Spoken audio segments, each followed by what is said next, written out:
Hello, everyone, and welcome to Transformers for Your Listening Pleasure, episode number 163, recorded Friday, August 7th, 2015. I am Duron Land, a.k.a. Weird Wolf. Along with me this evening is Headmaster Dawn. Hi. Jim Black. Rubbing myself to reveal my allegiance. Da, da, da, da, da. I was wondering why that was there. I'm like, why does he have a black Decepticon insignia on his chest? Right? Yes. And also joining us is Rick Alvarez. Yes, I am this handsome. Thank you. Yes. And so modest. I actually didn't even shave this for the episode. Wow. I never do that. Hand. Yes. Some of you may be tuning in and you may not have noticed, but we did advertise that Paul Eiting, the voice of G1 Perceptor, would be joining us this evening. There are some unforeseen things that came up. He is doing a rendition of Midsummer Night's Dream tonight. He had to stand in for someone and could not make it tonight, but we have rescheduled with him for September 4th at 9 p.m. on this show on our YouTube channel, and also will be available for download later via iTunes and Stitcher and other outlets. Be sure to look for that. But we do apologize. He's not going to be with us tonight, but tune back in September 4th for that episode with Paul Eiting. But that doesn't mean we want you to tune off tonight, because we got some great stuff we're going to be talking about tonight. We're going to be talking about the gimmicks that have appeared in the Transformers franchise throughout the years. Tonight's episode is entitled From Rubsigns to Scan Codes, the gimmicks of Transformers. Transformers has been rife with gimmicks throughout, and right now one of the main lines is centered actually around a gimmick, and this is the Jazz figure, and you might notice a little scan code right there if you're watching the show. He has a scan code on him that you can scan with your cell phone. You scan it, and makes him a playable character in a video game. It's a neat little feature, and it all started with the actual gimmick of transforming. You know, we got a blue-eared Cyclonus here. So we'll talk a little bit about that. Also, want to do a little segment here. Going to kick things off. Those of you who follow us on our Twitter account, at TFYLP, we monitor that during the show. And if you tweet us anything that is relevant to the show, what we're talking about, we may mention you on air and mention your comment on air. And we may talk about it. But one of the things I've been wanting to do is, and I have been doing for the last week or so, is once a day, at least once a day, sometimes a couple times a day, but usually once a day, I'll pose a question and just see what listeners have in response. And I want to highlight some of those, and we'll talk a little bit about them here before we move on and just get our knee-jerk reactions to them. Let me scroll down here. Tonight, I want to ask the question, our topic will be gimmicks of Transformers throughout the years. Which gimmicks do you love? Which gimmicks do you hate? Let us know. We'd love to find out from you, and if it's relevant to the show, we'll mention it on air. Do you want to just clarify what exactly constitutes a gimmick? Well, okay, the transforming itself is a gimmick, but we want to specifically talk about things like headmasters. You know, the actual gimmick of taking the head off and it becoming like a little guy that rides or trains or drives a vehicle. That's a gimmick. For example, I've got Beast Wars Neo Stampy here.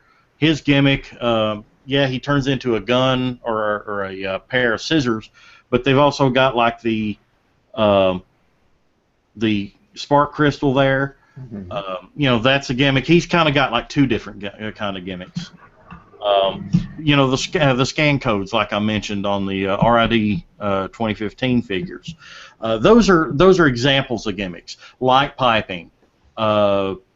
firing missiles, things of that nature. So if you have anything that you absolutely love, we'd love to hear about it. If there are things that you absolutely hate, why did they do that? Why do they continue to do that? Let's hear about it. This is your forum as a fan, and we want to talk about it. That's what we're here for. Earlier this week, I posed a question, and this is a little bit off topic of what we're talking about, but let's see here. Let me find the original question. Let's see. I had it pulled up here, and then the screen jumped on me. Okay. Okay. How would you feel if an upcoming Transformers line from Hasbro were an updated version of Japanese characters like Star Saber or Death Source? Let's say, for example, and a lot of people, I had to clarify this a little bit later on, because I'm not sure people was like, well, it's it wouldn't work here in the U.S. because they're Japanese characters. People wouldn't relate to it. That's not what I mean at all. Let's say instead of the RID 2015 show, we got a show that had Star Saber, Death Saurus, Lyle Kaiser, all those characters in it, and they look like they're G1 cells, but it was a more westernized cartoon or TV show. It might be CGI, what have you. Yeah, well, that's a huge question. Yes, it is a huge question. You're really asking at that point, can the brand survive without its core characters? Without its tier A characters. But does it even have to be the main line? For example, right now we have Combiner Wars and RID 2.0 or 2015, whatever you want to refer to it. It could be the B line. It doesn't have to have the core characters. This particular show doesn't have, and what made me think about it is kind of combining what the fans have been asking for. We've asked for years for characters like Star Saber, like Death Saurus, to be introduced, reissued, what have you, here in the United States, so that we can get them here, on this side of the pond, as opposed to the Japanese characters staying over there in Japan, and we never getting the love. So those characters. So you're only talking about animation. Well, not necessarily animation. I mean, it could be comic characters. Now, I know Star Saber has talking about comic books, because I know Star Saber has appeared in the comics, but as a central character, for example, the 2015 RID line, Optimus Prime is not. I mean, he has appeared. He's in a few episodes, but he is not the central character. He's not the leader of the Autobots per se. Bumblebee. No, but he's one of the central price points. He is of the toy line. He is, and there's no let's say Star Convoy. Bring Star Convoy over, a rendition of him, update him, give us like a Generation Star Convoy or something. Have him like the main price point, but have other characters that surround that line. I mean, you basically have a show that is westernized, and you have Japanese characters. That way, you have new characters for the kiddos. The kiddos don't know who these characters are. I don't know who Gregavor is. I didn't know who Strong Arm is, but she's a new character. It'd be the same to the kids with Star Saber or Death Source, for example. But on the other hand, you would also be drawing in the collector market because, that's a new version of Star Saber. That's a new version of Death Source. It's a homage to Energon Wing Saber. Exactly. I mean, just something like that. Well, I posed that question on Twitter, and Crimson Raptor tweeted, "I'd view an upcoming Transformers toy line by Hasbro with Japan-only characters as unviable in the U.S. market." And then that was before I clarified. Well, what if you made it as if you westernized it? And Let's see here. So it's really no different than taking a show, let's say Transformers Animated, and adding a character like Bulkhead. Mm-hmm. Nobody knew who Bulkhead was. Exactly. But he had such personality and was so well written that he's a staple now of Transformers. And he's now transcended into another show, past animated. Mm-hmm. So what's to say you can't take characters like Starsaber, Deathsaurus, or the train bots and do the same thing? Yeah. I mean, how do you guys feel about that? Honestly, I think it could work rather well. Now, something else we have to take into account is while it may cater to older fans who remember these heritage characters from years back, we are constantly and never ceasingly getting new fans each and every year because kids are still being born, people are still growing up. So what we considered new 12 years ago and an old hat now, that's new to someone else now. So someone hasn't seen that before. So if we were to bring back, say, I don't know, like recently, we saw in Generations, we saw Waspinator, Rat Trap, Tank War here. The average 6- and 7-year-old, they have no idea who those characters are. And if they were to utilize those characters in a mythos, in the comics and the cartoon, I don't see how it would be a bad thing. I think it could work. Because it's a new thing for them. They haven't seen these characters, and it would be a chance to reintroduce them to a new, younger audience. Well, Ultram, or at TFYLP-Episode, I'm not sure how you pronounce that. He tweeted, "What if they were RID Season 2 characters? The target demographic wouldn't care who they were before." I mean, that just lends exactly to what you were saying. Yeah. Go ahead, Don. Well, I was going to say, what Jim just said basically is the synopsis for Brave. Every year is someone's first year of a giant robot series. Mm-hmm. That's why you had 9 years worth of Brave, but no, other than an umbrella theme, the Brave of X, Y, or Z, but you did not have the shows interconnecting. You had no crossovers. Every year was its own standalone year. So you've hit upon the very thing they used Brave in Japan after Transformers, because every year. So if you look at it that way, a series with Japanese characters, I think you would need in the first episode though to sort of cement it in the American universe, just as far as so people have a place of reference that it does take place in this universe they're aware of. Like for example, it opens up with, let's say, Starsaber talking to Optimus Prime, and they're on a very distant planet, a distant galaxy. So pretty much, they're in their own world, but they're part of the larger universe. That way, you sort of have that cementing. Okay, that's why we don't know these people. They're so far away, or they're taking place in a galaxy, a nebula, whatever the case may be. Nebulos. Yeah, right there we go. But they are part of Optimus Prime's Autobots or Megatron's Decepticons. It's the same war. You might have a cameo with Optimus Prime talking to him on a exactly screen or something. just to say that you know that Starsaber is not just some guy out of the air, out of thin air.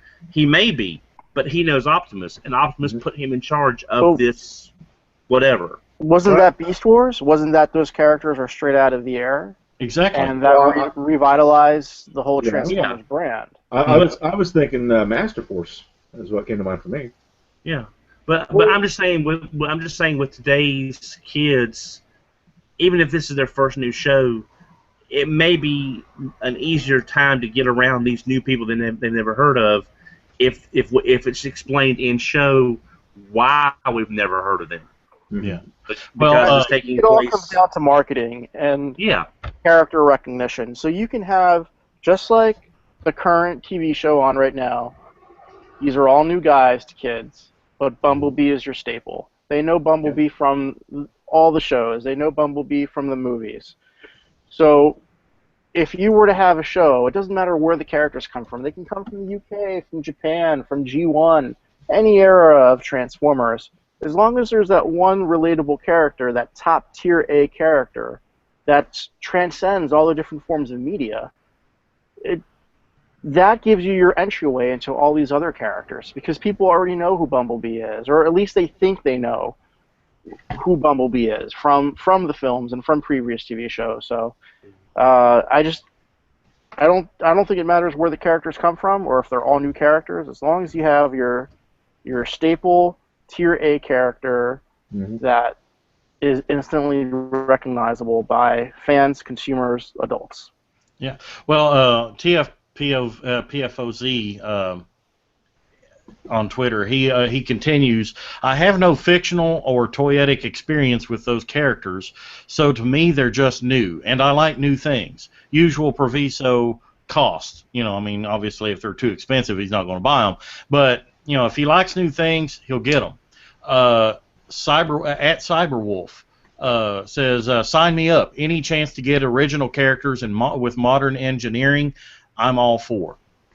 So, I mean, Transformers is such a rich, deep historied brand after so many years of being on the store shelves since 1984, and even before with Diaclone and Microman, Microchange. A lot of these designs have been around for decades, and I don't really see any reason. I mean, yes, I love new characters. I mean, the Strong Arm / Gregavor mold design is a great design. I'm not going to knock it off, and say that they should never create anything new. Let's just create old stuff. I'm not saying that at all. But what I'm saying is that there is such a rich history here. There's no reason that you can't give a nod to the fans of the line for throughout the years and just say, okay, yeah, we got a whole cast of characters here. And I keep using the RID 2.0, the 2015 show as an example because it's what's new right now, and it's a good example of almost an entirely new cast. I mean, Bumblebee Bumblebee and Grimlock are about the only identifiable names in it so far. I think somebody said that Skybite showed up. No. No, I don't think Skybite's shown up. Okay. No. Jim, That would be awesome, Jim, for your reference, this is Gregavor. It is the Japanese version of Grijeeber, I guess, from our first RID. Yeah. And they took Strong Arm and painted her up as a Decepticon. I was not aware of this. Yeah. Is it Greg of War? I'm like, Greg of War. Who's Greg and why is he at war? Yeah. It's insane. It's insane Galvatron, and he's at war with all of you. Yeah, okay. and hopefully that mold is the future Smallfoot repaint in a GoBot series, but that's neither here nor there. She's not that bad. This toy is not that bad. It's not the greatest, but it's not that bad. Oh no, I like Strong Arm. It's got the hands in a box syndrome that I don't care for. Yeah. Oh yeah. But that's don't be nitpicky. Oh, I know. I'm just saying that's just. No picking of nits. No.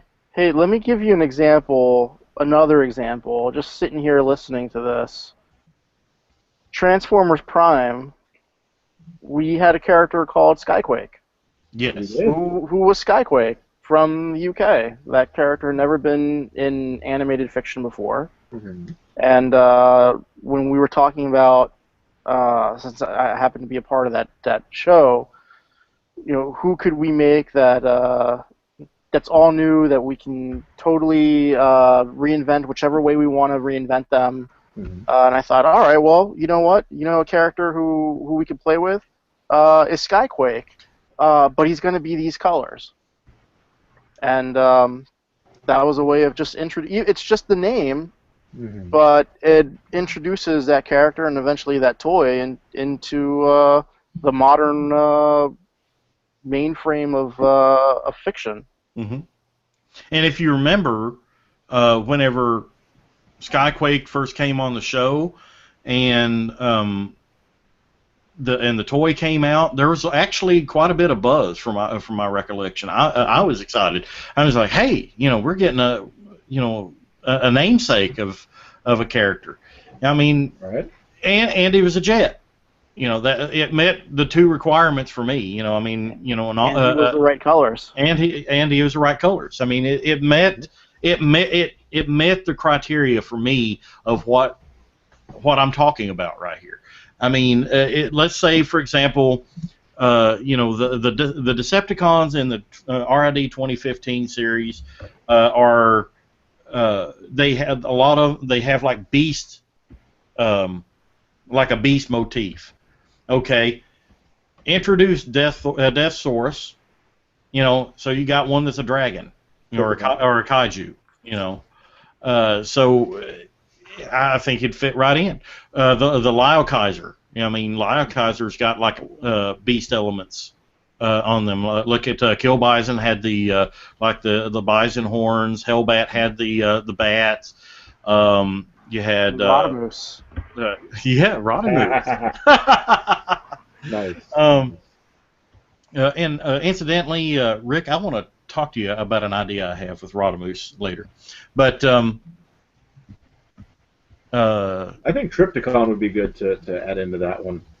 Here's what I'll say. I agree with all those characters.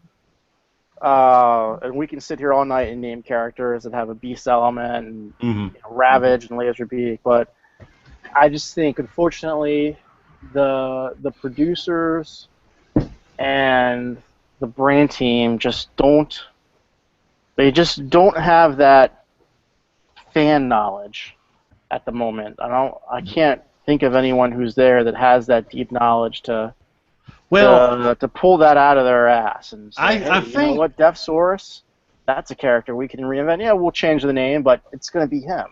Yeah. Well, I mean, they could call it Desaurus or something other. I mean, it can harken to his Japanese name, but I'm seeing a lot of stuff. With the Combiner Wars, it tells me that they're going back and looking at things and saying, hey, these are some characters we can do some stuff with. And looking ahead at Titan Wars, some of the designs that we've got coming, if it is true that we're getting a Blaster that's a Headmaster, Blaster wasn't originally a Headmaster, but if he looks like Blaster and he has a gimmick that was once in Transformers and they're reintroducing it, I'm all for it. Rick, you were talking a little bit about that before show. What if you reinvented a little bit? As long as the core things like the character, and if you can carry over. I mean, if he's still a tape deck and still has the tapes, but he's also a Headmaster, I'm fine with that. But if you just okay, here's a Jet, and we're going to paint him like Blaster and call him Blaster, but he's not a tape deck. To me, that's a bit off. It's like, might as well just call him something different. Okay, so you're saying that War for Cybertron Blaster, he wasn't a tape deck. He was like an armored APC type vehicle. That's not a Blaster to you, despite it is because he had the gimmick. Had the little disc gimmick. Minions. The minions. So that was enough. I'm just wanting to say, have the core elements of the character there, or at least most of them. It doesn't have to have all of them. Like, for example, like I just said, I mean, it's possible that in the new Titan Wars he may be a Headmaster. I'm fine with that. I'm not trying to challenge you. I'm just trying to say that I'm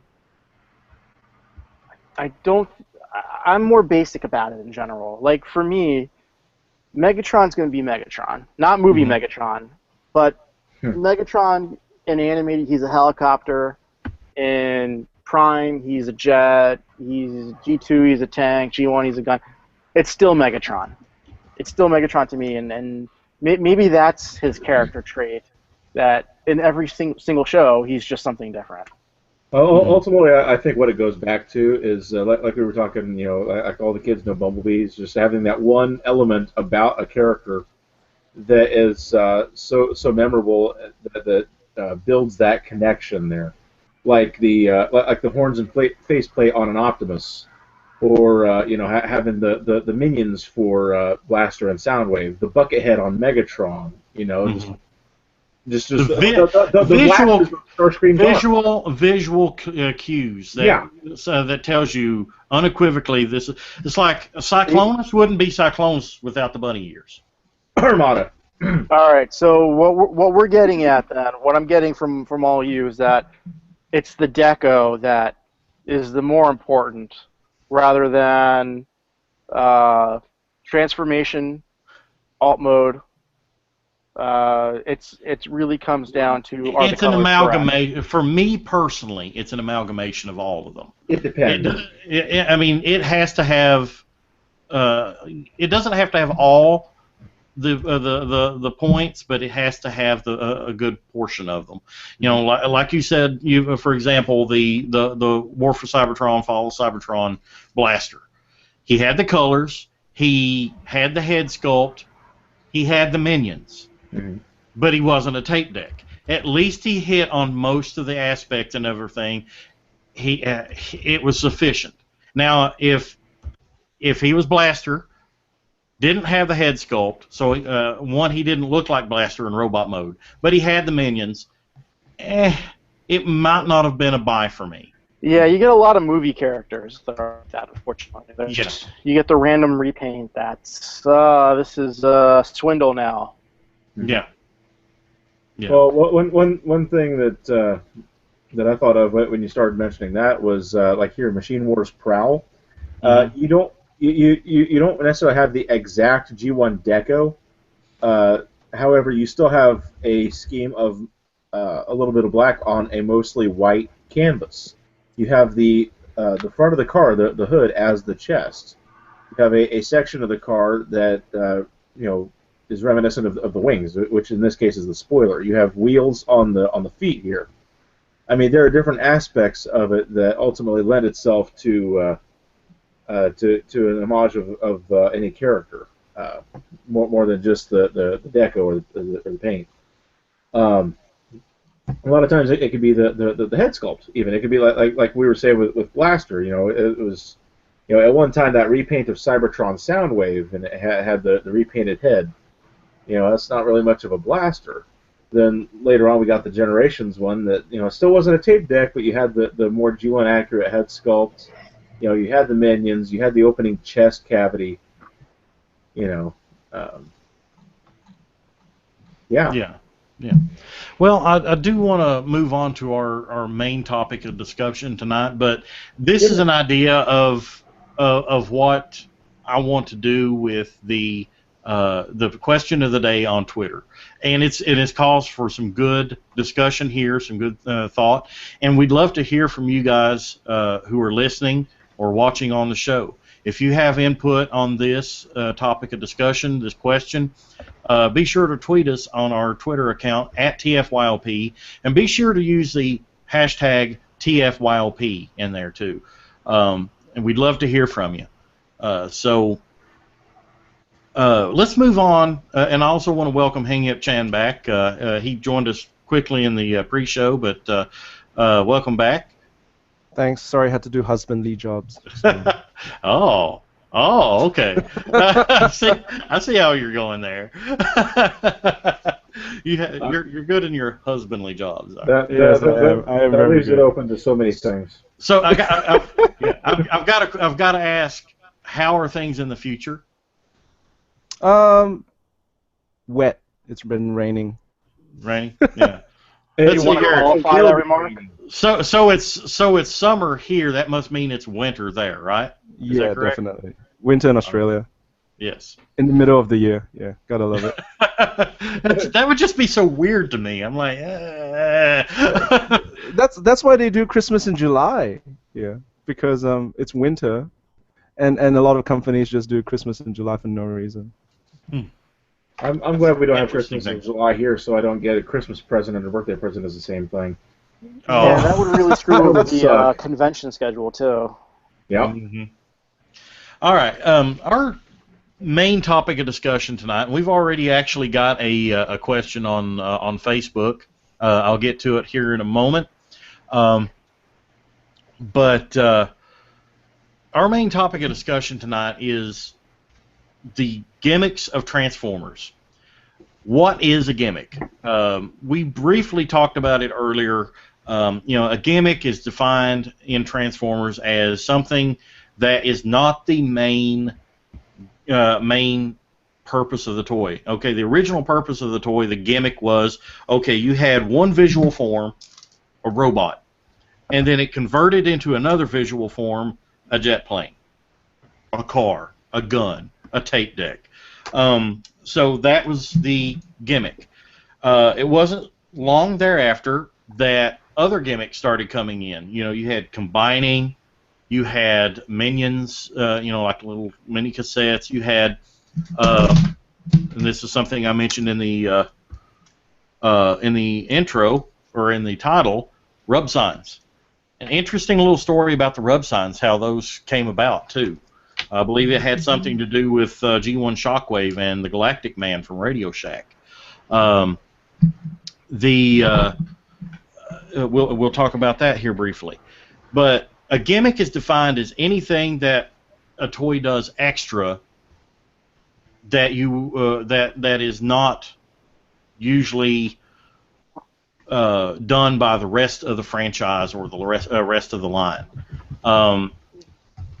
Let's talk a little bit about the very first gimmick, transforming. How did that change the face of toys? And Rick, I'd like to hear your thoughts on this right now. How did transforming toys change? I know it's a huge question. The Transformer stories first started showing up, so we're in the mid to late 70s at this point, before the brand ever existed, and you were coming off the 60s still, which was still the space era. The Cowboys and Indians toys had gone away. Mm-hmm. You had your G.I. Joe, you had your Marx figures, you had your Mego figures, and then you get these metal toys. And you think about any metal toy that you got during the 70s, it was just a static figure. And now you have these die-cast metal figures that turn into something else. It's a puzzle that you're interacting with the toy besides using your fantasy to play with it. So now you've increased the amount of playtime a child spends with a specific item because they're transforming it, and you're also increasing the fantasy that the child uses with the toy. It's not just the fantasy of, hey, this is the good guy, this is the bad guy, they're going on an adventure. This is a guy, he's going to turn into a truck, he's going to drive over here, turn into a robot, and kick that guy's ass now. So it was revolutionary, and once it became the brand Transformers, the whole concept, it's no wonder the concept exploded and became such a huge hit, and per capita sold more figures and earned Hasbro more money in the 80s than it ever has in the 90s or since. You had He-Man, you had Star Wars, everything was a guy in a vehicle. Transformers were the vehicles. And there's nothing else out there like that. GoBots came later, Mask came later, but there was really nothing else like that. So I'm gonna throw it over to Jim Black. Yeah. Yeah, not the face. Not the face. Throw it in his face. I'm gonna tag you in, Jim. Nice. Honestly, yeah, like you were saying, it was a completely new thing, and it took a few aspects that children have pretty well always been fond of in recent history. Is you've got robots, which is your science fiction element that goes off of the whole space race era. My dad and my mom, for instance, my dad was fascinated by the NASA space race with the Soviet Union and trying to get to the moon. My mom grew up; she was a lifelong Trekkie. and so this was something that was so influential in so many aspects of pop culture at the time, and so it took that and took it and put it with something else that has always been popular with kids, is cars and trucks and things like that. I didn't even think about that, but you're absolutely right. Yeah, that's a much better point than what I made. You've got that play value there, and so they had a robot, and yet at the same time they had a semi or a tape player, and they could play with this too as they were going along with right. But I mean, and they could run their semi and run over the robot, or and then have it turn into the robot and punch the other one in the face, or smash them together, whatever they want, dig it through the dirt. It didn't matter. You had a very violent childhood, apparently. Yeah. Well, yeah. I'm scared. Busted a lot of my old toys. But like with the dirt, the Constructicons, you had the shovel and Bone Crusher and things like that. You had a Tonka toy. That's your Tonka toy. Yeah, you had your race cars. You go to the sandbox with those things. You had the little Hot Wheels tracks. You took like Bumblebee here, and you tried to get him to fit under the Hot Wheels tracks, and you ended up flinging him across the room that way. I mean, there were so many things with that original line from its inception that were just phenomenal, and that's what I think spoke most prevalently to the children of that generation. Was it took all those different genres and combined them flawlessly. And you know what? Let's not forget that it was also a comic book. Yes. And it was a cartoon show. Started out as a comic. That had very defined fiction, so you had the trifecta right there. Actually, now that I think of it, talking about like the space race and that, Omega Supreme in the '85 line, there's a rocket. This is in the years where the space shuttle had already taken over and the rocket itself was obsolete, and yet you still had that going on. And then you had Skylinks. Oh yeah, Astro Train. Astro Train, yeah. Yeah. But the thing is that the Transformers line came along in 1984 at a very, very opportune time. It was not long after Ronald Reagan had signed in the act that allowed basically for children's toys to be basically advertised in cartoons. In cartoon form. That's the simplified version of it. It's a lot more complex than that. But in the interest of time, there are some legal things that happened that allowed the Transformers brand to be born. And for one reason or another, Diaclone, Microman, they weren't as successful over here. Diaclone was brought over, wasn't it? But Microman was not. Diaclone was brought over here. I want to say it was a Toys R Us exclusive for '83. It was like just prior to the Transformers as we know it now. There was like the Red Sunstreaker, the what was it, the Trailbreaker or Hoist mold? Ironhide. Was it Ironhide or was it Skids? No, it was Ironhide. It was the black Ironhide. That's right, it was the black Ironhide. And then we actually got one in Diacron, which is the '83 line that never made it to Transformers. It was the Multiforce 14 box set. It was like these smaller vehicles that you could put, let's say, like little Green Army Man or something into. There's 14 of these things, and they all plug together and form this static robot with posable arms. But those things all came together. It was like a perfect storm, if you will, that became this line that is now known as the Transformers. But in those early '80s, Hasbro and Takara, they had these molds at their disposal. But they needed a little more padding, and they started going out and finding other toys that also transformed, and that's was it Takatoku that had the Whirl and Roadbuster molds. We had that was a series called Dorvac.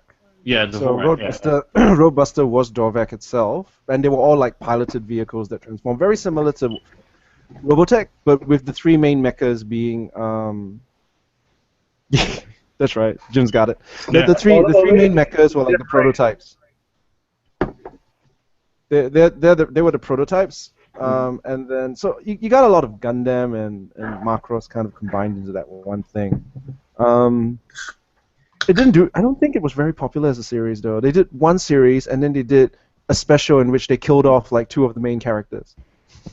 It's like, oh hey, a meteorite's coming to the planet. Let's just kill the lead character right there.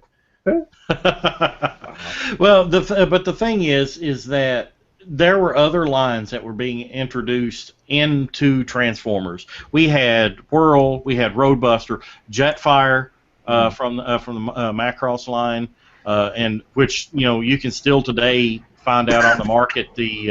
I guess you could call it the intermediate Macross Jetfire. It's the Jetfire that still has the little Macross insignias on the wings. I actually used to have one, bone white, complete. And I'm still kicking myself to this day for selling it. I still had it in styrofoam. Oh, it was gorgeous. But I laugh at your pain and drink your tears, Jerome. Yes. and you can take your King Jader and yes. But then there was a little bit of an issue that arose whenever there was this thing called Galactic Man. I can't remember the exact story behind this, but generally what it is Hasbro and Takara had gotten a license to use this toy as Shockwave in Transformers. But at the same time, the Radio Shack company, I guess Tandy, I believe so. had released it, had also obtained a license to release this toy as Galactic Man through the Radio Shack stores, hence Shockwave, the gray Shockwave. So both of these toys were legit legal toys. The Shockwave was not a knockoff. I mean, that's a common misconception that I've heard throughout the fandom, is that Shockwave was a knockoff or an illegal use of Shockwave. No, they were both licensed. Officially licensed product. And it was because of this that we came to the Rubsigns. How to know that your Transformers were true Transformers. Hasbro started sticking these on the toys. I believe Takara did too. Did they not? Not positive. Probably. At some point they incorporated them. I think the second wave of the 1985 stuff, when they did the running change, added the Rubsigns, but not the initial release, because a lot of it was taken straight from the Diaclone stuff, if I remember correctly. Yeah. So that's where we got the Rubsigns from. I mean, it was kind of like a behind-the-scenes thing. I always thought, hey, this is just a cool little thing. As a kid, I really didn't know about. I saw the Shockwave in stores, and I'm like, that looks like Shockwave, but he's not purple. Why is he not purple? I didn't get it as a kid, That's like the Ghostbusters versus the real Ghostbusters.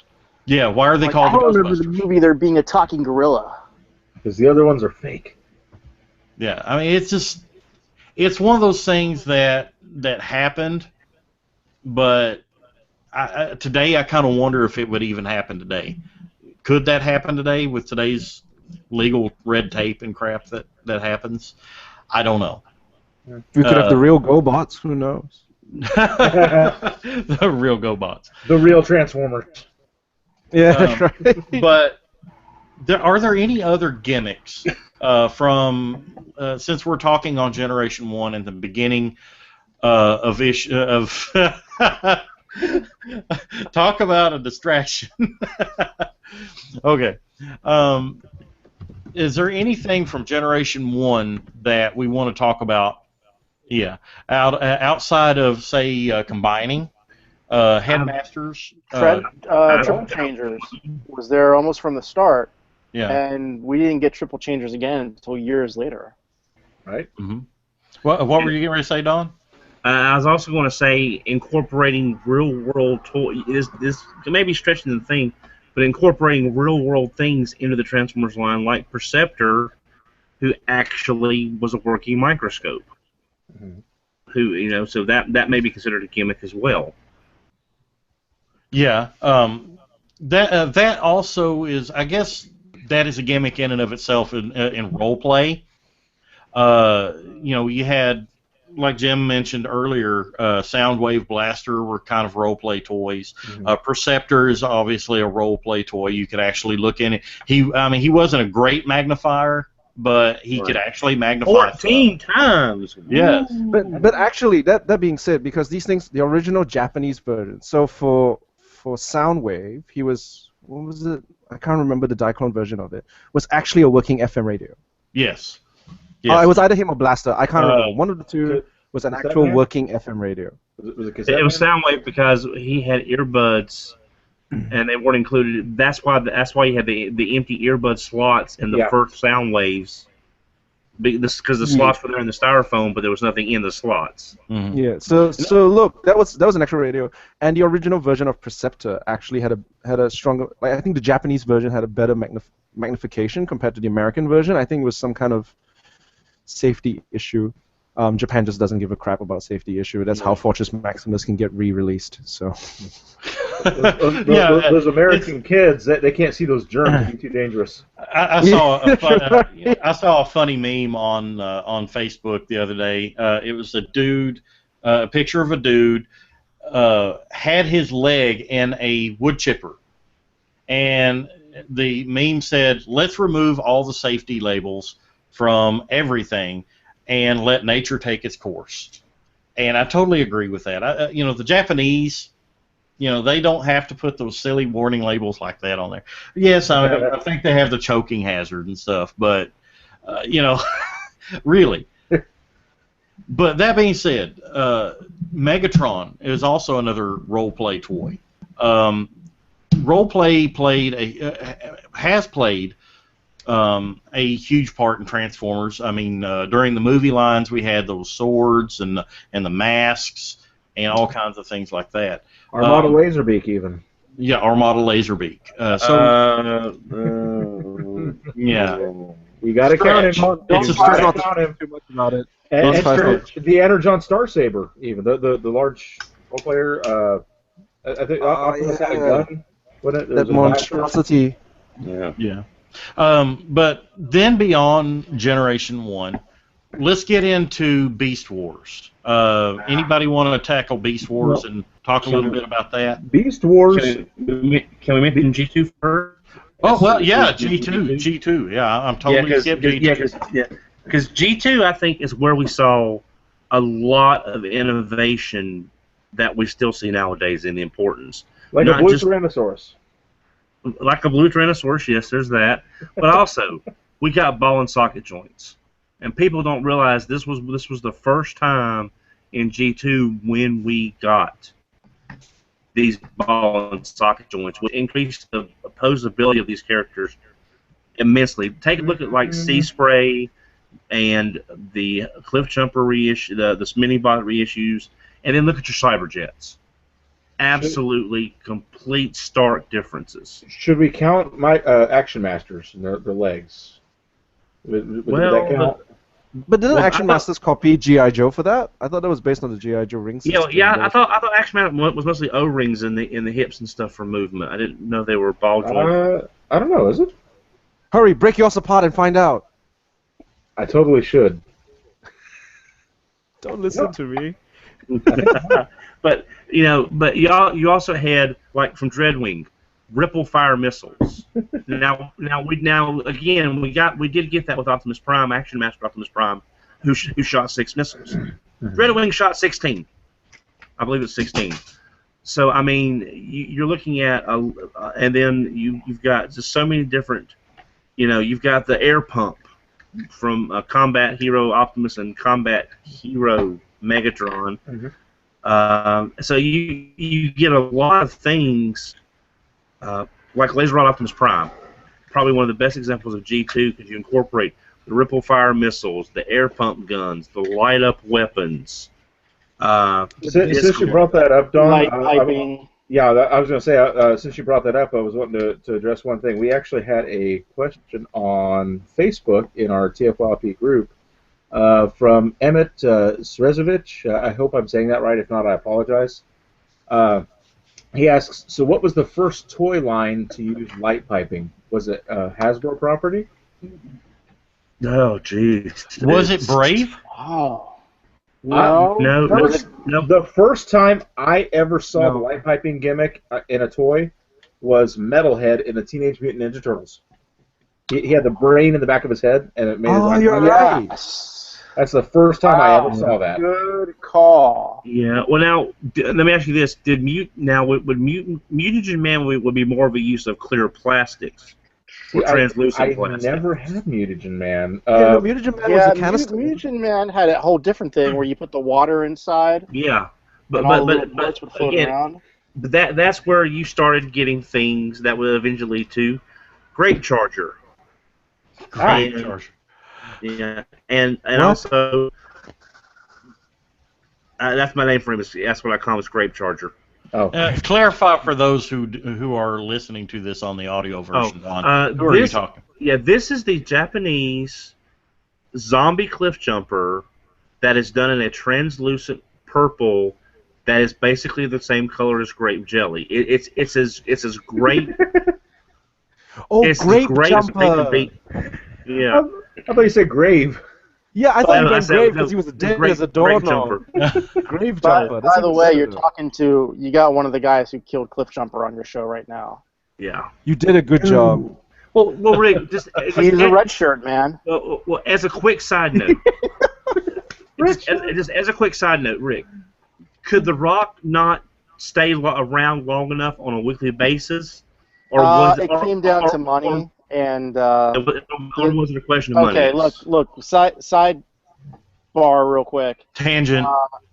The initial plan was to kill him at the end of season 1 when Megatron showed up for the first time, just to show you how badass Megatron was. But they moved it up to the front of the season, and because of that, it was a 1-episode gig. They thought, let's spend some money and get someone big, and that's how The Rock got it. Which is why he didn't come back for the second time Cliffjumper was on the show. He doesn't stay around WWE either, so. Yeah, he's kind of wham bam. It's a good movie. He's like a Rolling Stone. But we got G2. We got the translucent plastics. I mean, so much that we have now. Don, you mentioned earlier that in G2 was the first time we saw ball and socket joints. That's not true. Generation 1, we did have a ball and socket transformer. G1 Astro Train. His shoulders. Yeah. Oh, that's Good right. Point. You're right. Good point. Well, you're yes and no. Yes, it did have that, but you're talking as a standard engineering feature. Yeah. Yeah. But it did have it though. Yep. You're right, Martin. But I didn't even think about that. But I think as far as them realizing we can get a lot more motion with a lot less pins and parts by using the ball and socket joints, and that's what gives us awesome things like cyber jets. So do you suppose that when they were designing it, that may have been kind of a way to kind of test the waters on that and see how it would work? Well, I'm betting someone at some point said, "Hey, wait a minute. I've got one of them Astro Trains, and it uses that weird connection.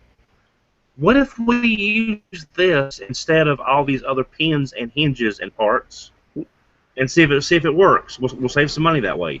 You don't think someone had a Gundam on their shelf and said, "Hey, this"?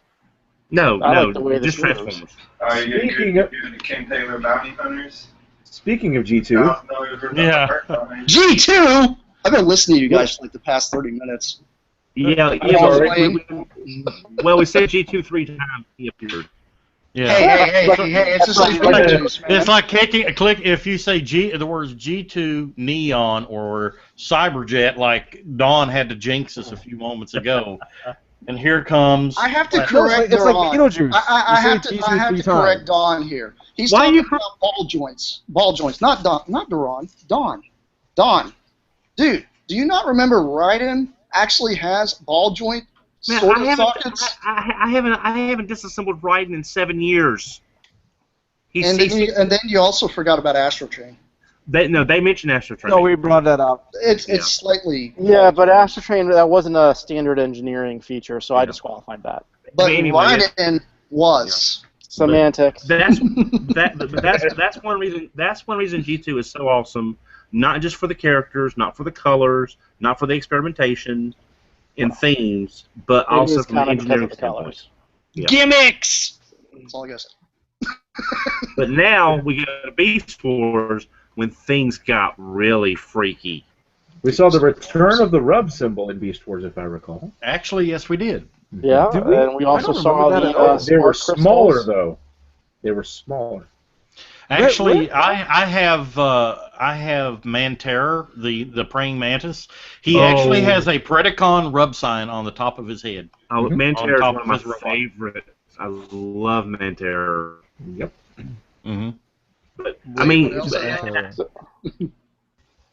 I just have to say this because I have yet to even. Yeah, this thing is unbelievable. This is actually not mine. It's my buddy's. It's yours now. You guys Possession's fucking 9 tenths to the law. Yeah, I know, right? oh my gosh. Devastator was like so 2 weeks ago, man. But yeah, this thing is unbelievable. Sorry, I just have to say That, I have to that say was this so 2 because- weeks ago. I have to say this. I just thought if I don't say it, I'll forget it. No, it's cool. Plasticon just said that was his buddy's. My buddy Devastator. A little plush Devastator you can carry around with you. My buddy and me, right? My buddy. I could see him and Devastator just kind of skipping along down the street, tearing around the Long walks on the beach. smashing cars Hey, while my buddy plush. Hey, my They're about buddy the same plush. height. It will work out. So I'm going to this wrestling event where the fans bring the weapons, and I was tempted to bring a Devastator so that one of the wrestlers can use it in hitting one of the opponents. That I would be thought, so no, that's not going to work. I need to bring a Fort Max. Actually, that's one thing I have to complain, though. You know, it came to G2 Devastator. No firing fists. That was a gimmick they brought. What? That's true. They removed that gimmick. They could have gave, and honestly, what they could have done is done what they did with like Bruticus and them, and gave them like a missile launching. When actually at BotCon 96 or 95, 94, 95, I asked the Hasbro reps, and I asked them about the Fist and Devastator, and they said it was because in that short period of time between when Devastator first came out and G2, the safety laws had changed so much. That's why you had to have those long Cyberjet missiles. And you had to have, that's why you had long Cyberjet missiles. That's why you didn't have a lot of the rocket firing stuff anymore, because they had changed that fast. You know, that's a good segue there, Don. A lot of gimmicks either come about or change depending on the ever-changing toy safety laws. What are some of the toy safety laws that changed the gimmicks? I got this. Know I got the best example. Safety Megatron. I still want that. It was so it was E-Hobby, give us that thing because I really want a orange chromed Megatron. I want that. Wait, Rick is trying to say something. No, I'm not. No. I will say that the gun law did affect something. I will say the gun law did affect something that I worked on while I was there at the Big H. The little legend-sized Megatron. Even something that was so small like that, it still needed that orange cap. Otherwise, it wouldn't. Otherwise, it wasn't allowed to ship into California. All right, now, Dorn, I found a picture of Safety Megatron. I know we brought this up before, but just so everybody can see hideously awesome what we're talking about, I found a picture. Here's the picture, so everybody can see. And this was shown after the fact. The toy still could, but when they showed us this picture, the toy still could not come out. Even if that toy was all orange, it still would not be able to come out to this day. Really? But, yeah. So, but Is the that colors G2 are sure Megatron? No. That is. They looked at doing a reissue of Megatron. I am Okay, so that's- tempted to just get a reissue of it and make one because I I really will want say, that. So sad you didn't get there's my Wait. only... But Hold- let me hold on, finish. guys. Let me finish. Okay. Yeah, go ahead, Don. When they showed us this picture, they were answering the question. I don't remember what year this was. Why we had not gotten a reissue of Megatron, and they had actually shown us whatever year this was. That was 2004. I showed that in my panel. Oh, okay, Rick. Okay, cool. Yeah, Again, like I that said, it all 2005. blends out. I showed that in It my all- Transformers That Never Made It panel at BotCon. Oh, That's That's right. when the commemorative series was still out of Toys R Us. yeah. So, and that picture, they still couldn't make it, even with it like that. I will say that there was a box made for it, Oh, I would have loved to see that. But have you got a picture of the box? and I will say there's only one of those Megatrons in existence, Ooh. and You have it.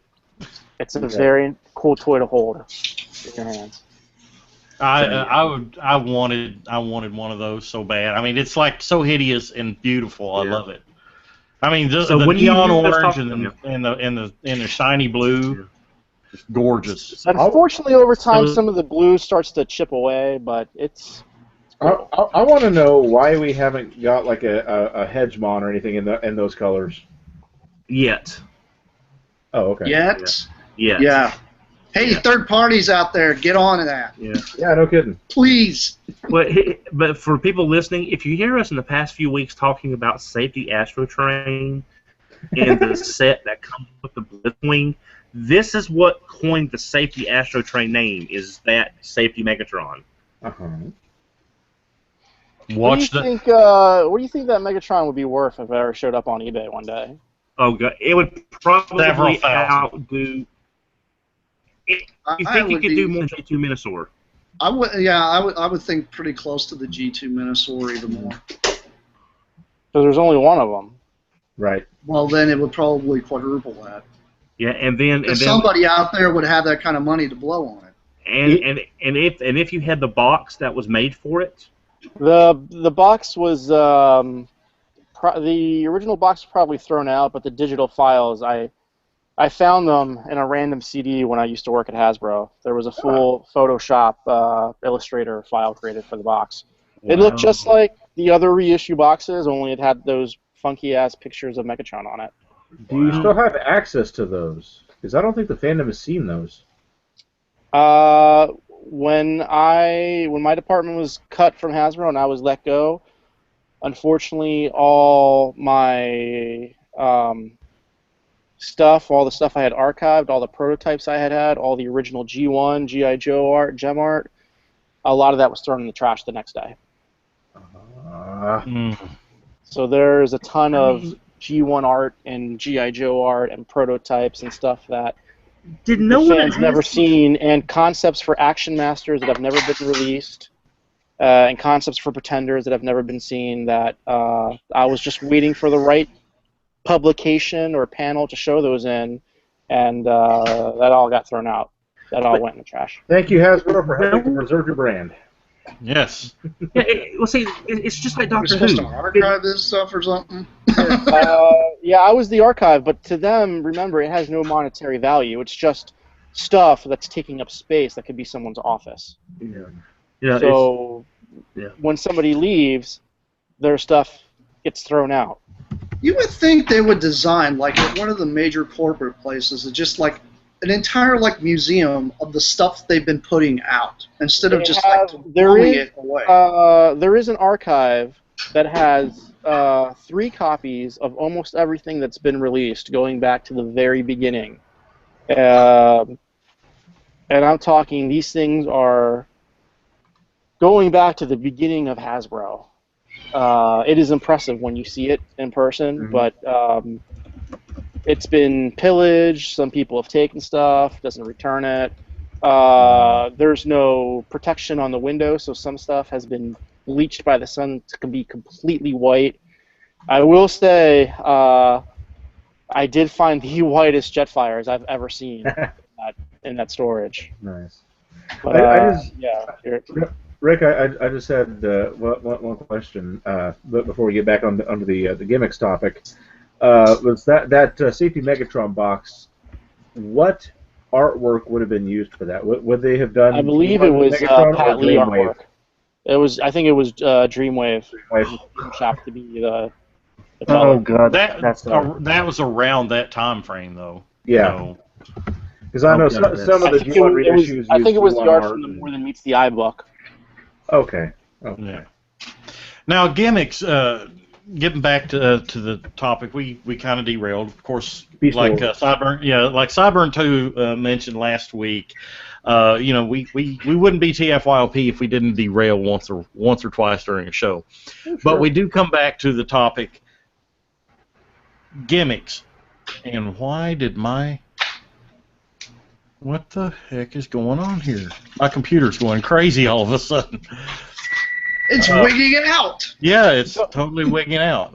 Look, it's Skynet. Now we know where it originated from. Yeah. I'm sitting here and I start getting all kinds of windows opening up all at the same time. I'm like, what the hell is going on? It wants to play a game. It's T-virus. That damn cat you got. Yeah, Skynet is interfering with my computer. It's just Windows 10. No, I'm actually on Mac. So, But speaking of Megatron, one thing that was cool about the Megatron that came out in Japan was that it actually fired. It came with pellets. Yep. It did. And it actually had a firing feature, which it never had that in the U.S. Well, that lends to what It was pretty much like the Japanese version that was released that actually had the pellet firing mechanism that you load in the top. Yeah. Nice. Well, that lends itself to what we were talking about right before we kind of derailed. There was the fact that there are legal reasons things have changed.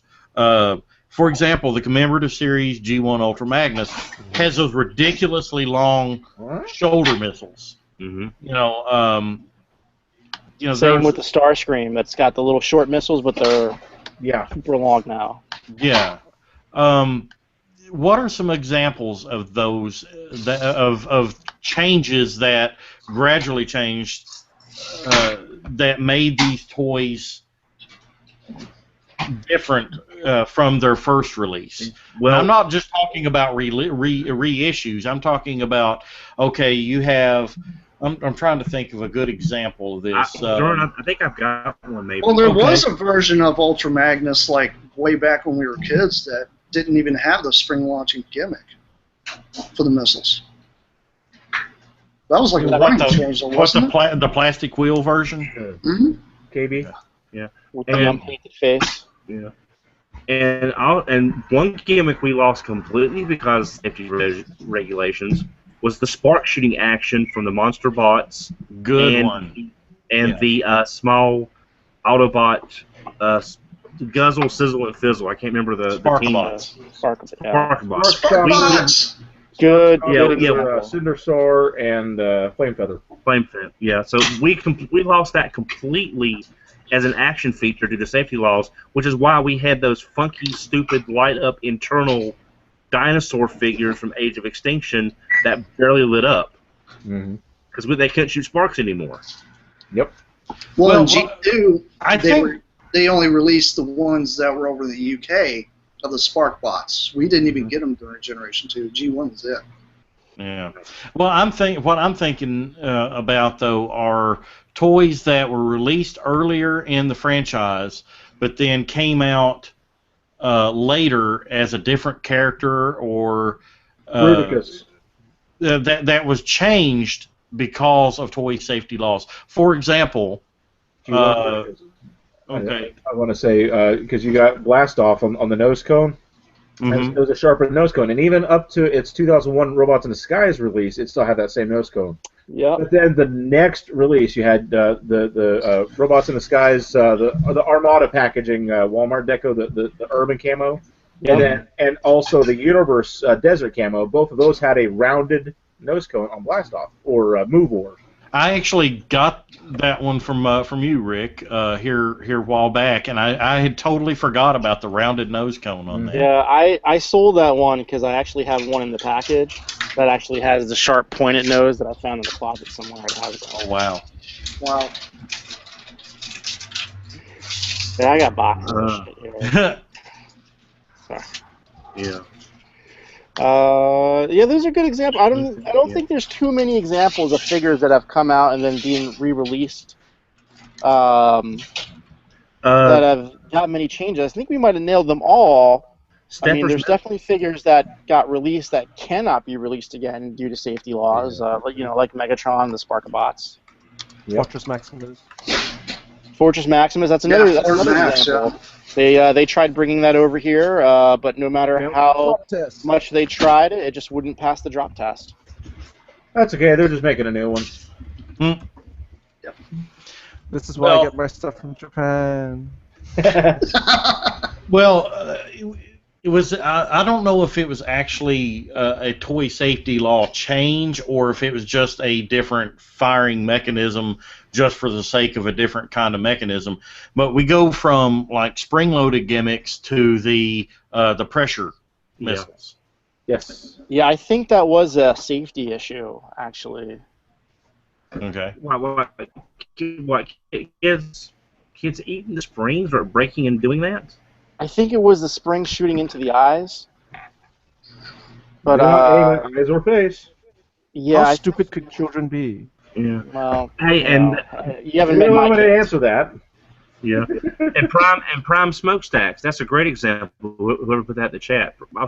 Prime having to get his stack shortened. This is true. They could snap off and create. For the G1 version and the Masterpiece. But that's not so much of a safety thing as it is a packaging thing to make sure that it didn't break while in the package. Again, due to the drop test. There's always that. Well, here's a good one. Generation 2, you had a lot of spring-loaded stuff, but toward the tail end, you had the Cyberjets that were like fire.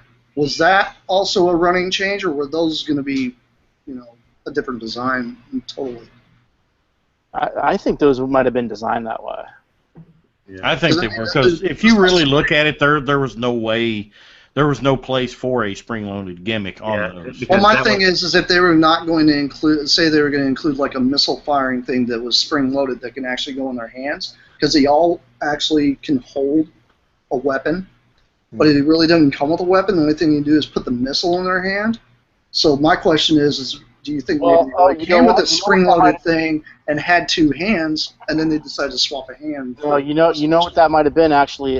There was a set of the Cyberjets that was remolded that never came out, and they were prototyped. They're actually they belong to a private collector in Japan. So I believe those remolded versions of all three Cyberjets actually came with handheld weapons that they fit in the hand. Okay, there we go. The more you know. Now let's move on to what came after. I guess Beast Wars. Did we really didn't get into Beast Wars? Not really. I mean, is Transmetal a gimmick? Sort of. Well, yeah. The Return of the Rub symbol. There were a couple of water shooters. The Mutant Mask in the '96 line. The Mutant Mask. That's right. You're right. Alternate head. Now I know we've had Fusers just kind of a gimmick in themselves. Well, they were more of Animorphs that just got pushed into the. Yeah. Oh, the Fusors, right. I'm thinking the mutants. Yeah. The Fusors, wasn't that almost a gimmick in itself? Well, I mean, so is the Dinobots in that same way, As far would weapon storage be more of a feature, because it really wasn't a thing for the longest time.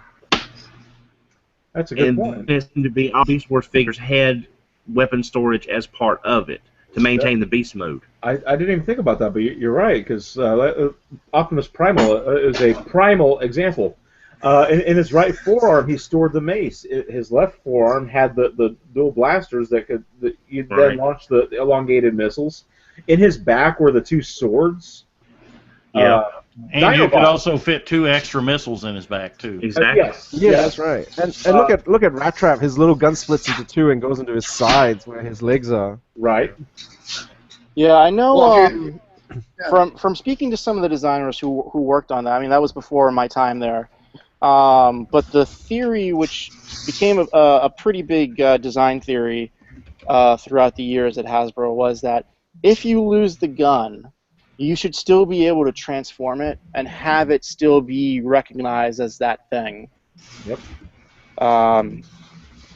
I guess that's So one I of the think- reasons why headmasters were so frowned upon for so many years. What about target masters? Those guns would just run off on their own. Pretty much. Because they have robot modes. My whole theory on that, and this might be cold, but if you're the type of person that now my freaking printer is going crazy. What the hell? You got a poltergeist. That's what you got. Before you know it, those cases behind him are going to open up, and then the fingers are just going to start smacking him back of the head, one at a time. It's just Zool. But if you're 5 minutes. if you're the type of person that if you're going to just easily lose something as integral as a head or the target master partner to it, it's not that hard to keep the damn things together. I mean, I was like 8, 9, 10, 11 years old, and I was able to hold my entire collection together. It's like whenever I was done playing, I'd put them into a bag or put them on the toy and put them up on the shelf. I didn't lose anything that way. But not what if you everyone- were one of those kids that decide to go, like, your parents go on this long weekend, you go to the beach, and you decide to bring, like, your Devastator with you. And then you That's go on home you. That's because on you missed you. out on, oh my God, I couldn't find a missile because it got buried in the sand, or I can't find the fists or But something. see, that's on you. That's on you for taking that toy there. But going back to what Rick was saying, that you don't want to. They don't want to release a toy that if after you transform it, it's not recognizable by because it's missing its head or it's missing its gun or it's missing its engine or what have you. The thing is, though, is that is part of the gimmick. That is part of the play pattern, and I don't want to be dictated whether or not well, we don't want to release this toy because we're afraid you'll lose a part of it. If I lose a part of it, that's on me. But I would still like to be able to play with that kind of toy. Because they never would have released the G1 Seekers if that was the case. Exactly. Yep. Because, I mean, hell, you lose a wing, you're screwed. Landing gear. My G1 Skywarp as a kid, I did lose a rear wing from Skywarp, but it wasn't my fault. I had put him in the box. Sure. And, no, I put him in the box, and then I got him out and was messing with him and set him on the table. My mom picked him up and moved it, and I came back, and his right rear wing, the little bitty wing, was gone. Couldn't find it anywhere. I was so upset at her I'm like, Mom, you lost my wing. And years later, at the very first BotCon they ever went to, Insane Galvatron found a replacement wing for my Skywarp, and 20 years later, I had completed my incomplete Skywarp. And, That's I had my Optimus Prime since '84, and I never had the fist for it. And I remember when I finally got a complete Optimus Prime in the '90s. And I had these fists. It just made the arms look so much longer. It just looked weird. Because I'd been used to playing with Optimus without the hands for Monkey Arm a decade, and Right. it just looked weird. It just looked like it was too long. Truck, not monkey.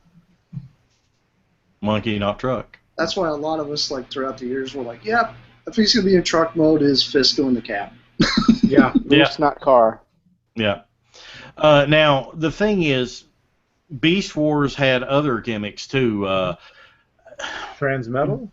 Well, do we want to mention shell forming as a gimmick? Not shelf warming, shell forming. Hey, some of them shelf warm. That is a That's the byproduct that of is a design. byproduct of a design theory. Shell forming is a byproduct because they said, hey, we're going to have this feature, which is the spring-loaded action, and that ultimately leads to guys like this from Beast Wars Neo. Well, And that ultimately leads to, when you have this feature in a lot of toys, it's going to kind of limit how much designs you can do and how much engineering you can put into it before they all look the same thing, all the same way. So basically, it leads to Break the Penguin.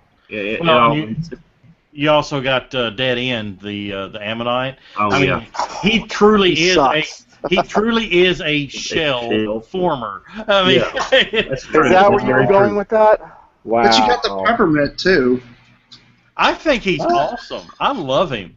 Peppermint. I found him the other day at a toy shop in southern Indiana, Toy Fever. If you're in the Clarksville area, check them out at the Green Tree Mall. Give them a free plug there. Great guys there. Yeah, just take the last train to Clarksville. Yeah. I was thinking the same thing. Thanks, Don. But they had a Beast Wars Neo Dead End there, and I'm like, I love that toy. He is exactly. He is exactly the perfect definition of a shell former, because he basically folds up inside of his shell, but he just looks cool, and I love him. I mean, but he also has that firing spring-loaded gimmick, because to transform him, you have to push down on that little what's that little that shell thing, and then he just launches the shell off. Yeah, it launches the shell off the side. Shell blaster. Yeah. So it's pretty cool. But what about Big Convoy? He's somebody wanted to buy some Transformers. Where would they get them? well, you know, that's a good thing. If you wanted to buy vintage Transformers toys, you could go to any major convention like BotCon, TFCon, or something other, and find Mega Toy Fan. You can maximize your collection with megatoyfan.com and find all kinds of great stuff there with great deals. And you can also, if you like new stuff, third-party stuff, you can go to CapturePrey.com. Great toys, great prices, great service, CapturePrey.com. And you can also save even more with the Capture Prey loyalty program. And if you order something $150 or more, you get free shipping. So great stuff there. Both of those guys are our sponsors. Check them out. Free plugs there. But going back to other Beast Wars gimmicks, any other gimmicks besides would you call them changing from What about beast like to spring? robot? Yeah, like what about like the spring loading action of that pill bug thing? Retracts. That thing. Yeah, That. the thing didn't work. The guy who doesn't One stay that- in robot mode. no. When you keep him in the rolled up mode, he looks like Unicron. He's got the quickest transformation ever. All he has to do is fall over on your shelf. Right. So it's like Beast Wars Grandis.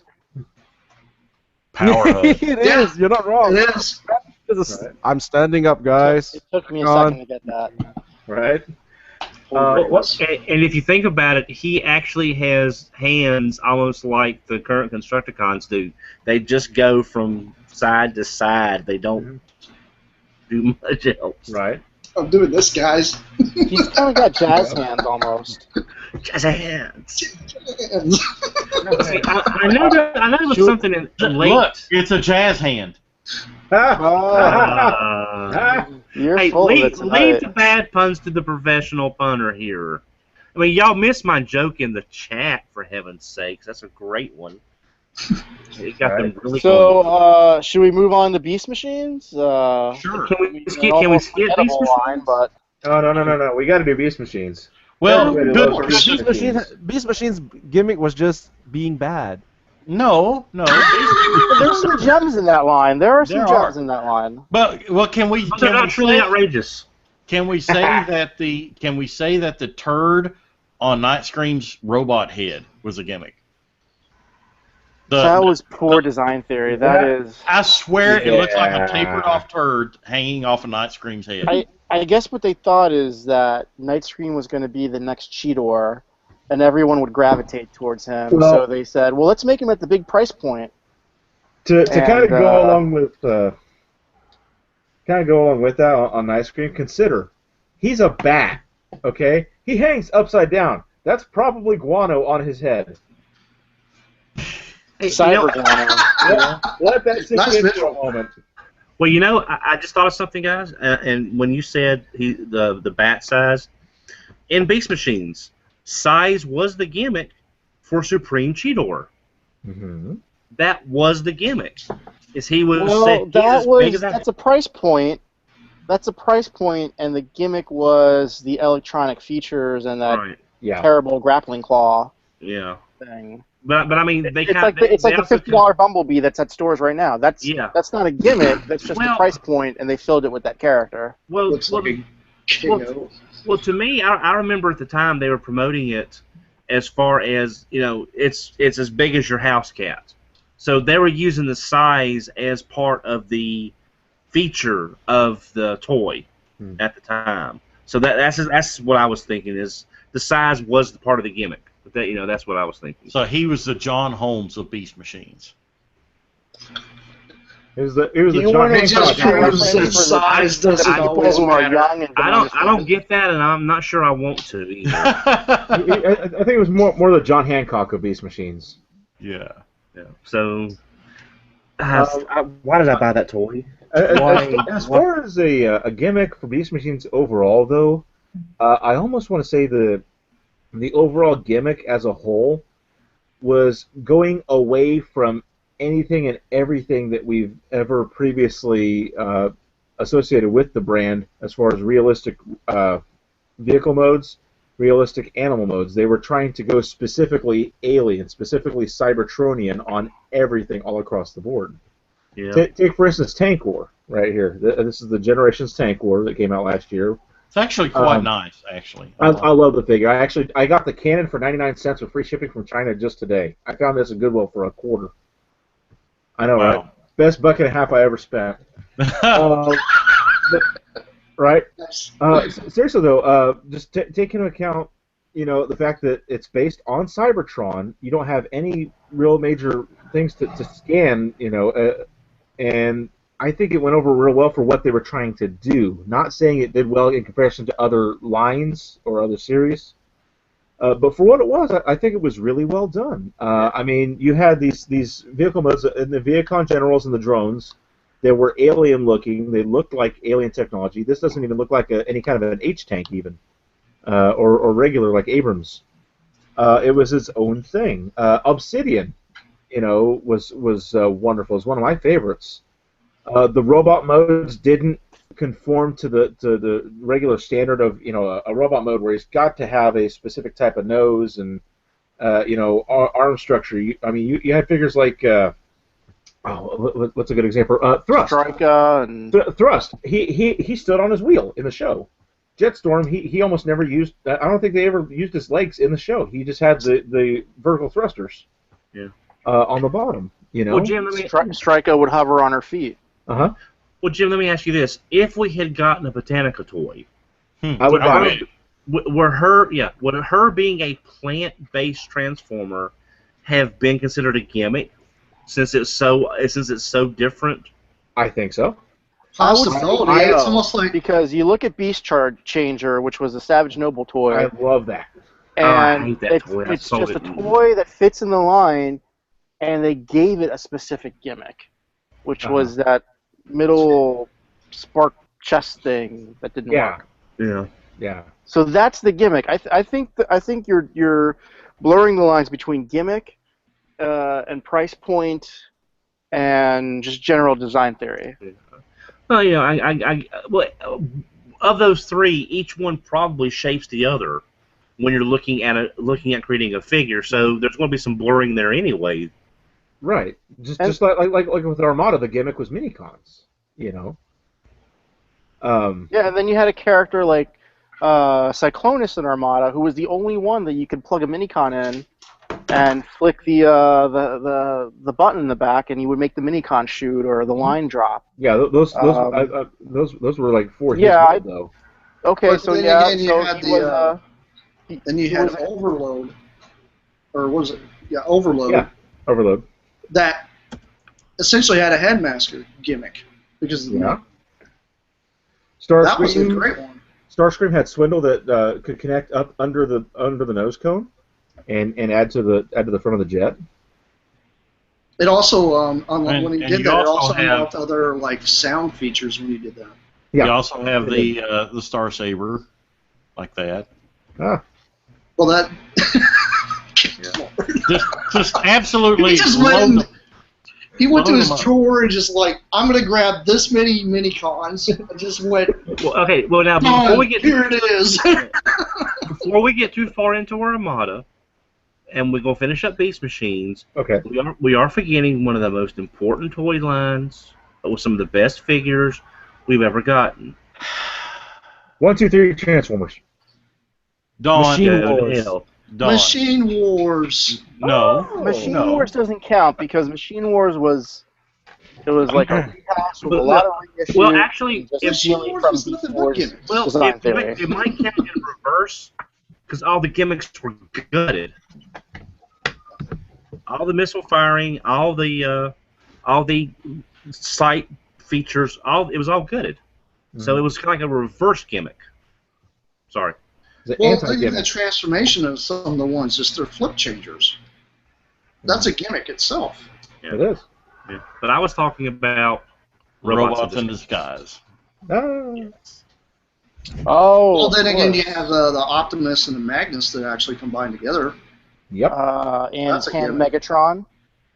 Who Yeah. turned and he transformed anywhere from 6 to 15 different things. Now, well, you mentioned triple changers back in when we were talking about Generation 1. When did a multiple changer like that was advertised as like a triple changer, 6 changer, what have you?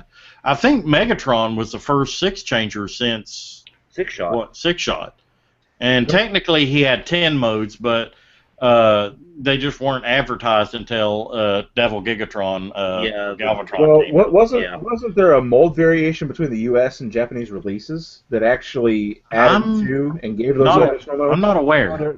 There is. So, you guys call him Megatron? This and is Galvatron, Steve's right? specialty.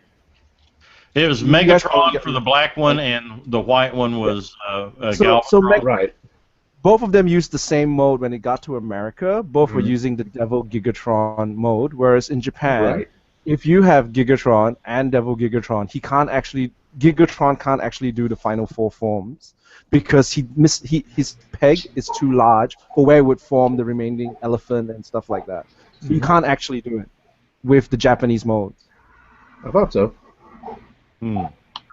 I was unaware of that. Yep. Converts Now to you know. robot to mangled piece with purple crap and back again. Well, I'm just happy sorry, actually talking about gimmicks from Beast Machines actually. Megatron head mode. You take out Yes. all his little spiny legs, you can merge him with Fortress Max. Yes, I love that. Happy I love coincidence. that. Actually, a gimmick that this does go with RID, but also go back to G2. The spy changers were also the size of Hot Wheels, and you could use those on Hot Wheel like racetracks and stuff. Oh yeah. Well, hey Rick, didn't the package say on the spy changers compatible with other major brand tracks or something along those lines? I don't I'm trying to recall remember. that. I recall it. Hold on a second. I actually have a packaged spy changer. Let me go grab it. Okay. Because I thought there was something on the package that made a reference to being compatible with major track sets or something along those lines.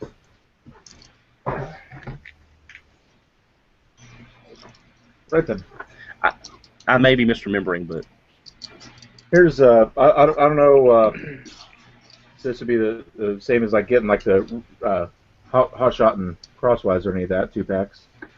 But as I'm Well, looking it at had this, Hot Shot and Rev. hot shot and rev. That's It's what it was. translucent. It's It's also got the spring-loaded arm. I'm not seeing anything. okay.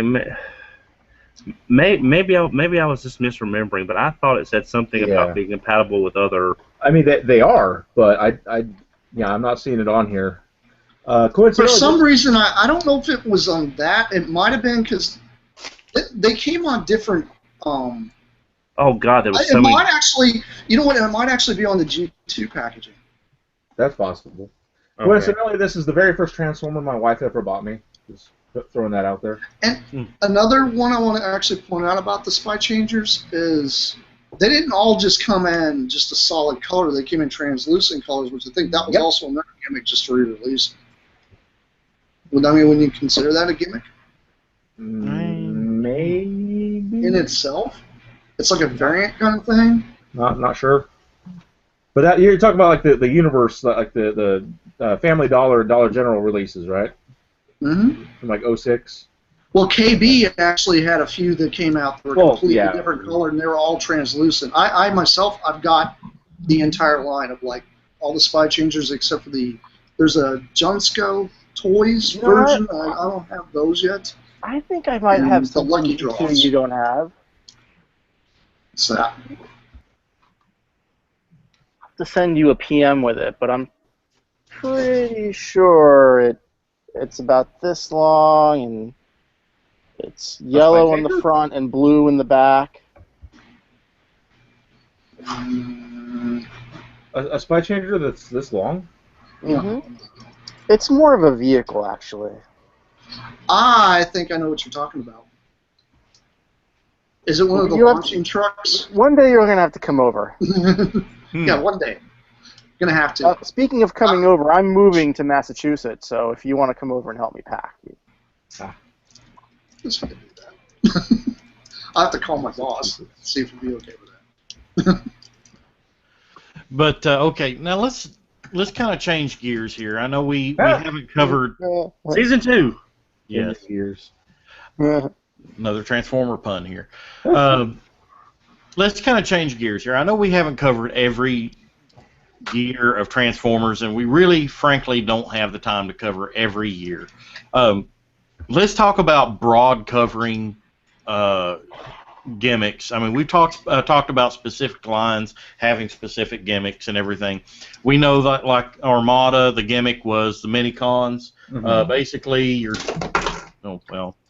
toys had all kinds of these little ports to like stick your Minicons all over them. I have to admit, I always thought it was kind of odd that you'd want to just take little Transformers and stick them all over. It was like bedazzle your Transformers with other. Yeah. Yo, dog, I heard you like Transformers, so I figured you'd stick Transformers on your Transformer. You be pimping my Transformer. Yeah. I got all the Minicons. Great. Can you move? No. Yeah. That would be Megatron. Have you tried putting filling up every single port of his for the Minicons? It's amazing because you tap him and he just falls over. He can't sustain his stability. This is my question. Which Armada figure has the most Minicon ports? Unicron. Was it Unicron? I'm sure it was Unicron. I don't know if it was Unicron or Primus, because Primus has quite a few. Well, Primus came in a different line. Oh, that's right. You're right. And it also depends on if I just think use, it's funny how that just that whole Minicon thing just transitioned from one line into another, and now even Generations figures. And that can even vary on how many versions or how many repeats of the skateboard you use, because then you can just perpetually add Minicons forever. Going back to real quick to a topic that you were talking about, Don. The G2 packaging for GoBots advertised high-speed racing axles on the card. Credit Jason Tate for that. Okay, all right, cool. I thought I saw it written on there somewhere at one time. Yeah, I figured that must have been a reference. But Armada had the Minicons where you could plug all kinds of Minicons and small Transformers all over it. I have to admit, back in the day, it was really difficult for me to latch on board with that gimmick. I like the Minicons themselves, much in the same way I love Micromasters. You just got little tiny Transformers, and I love that.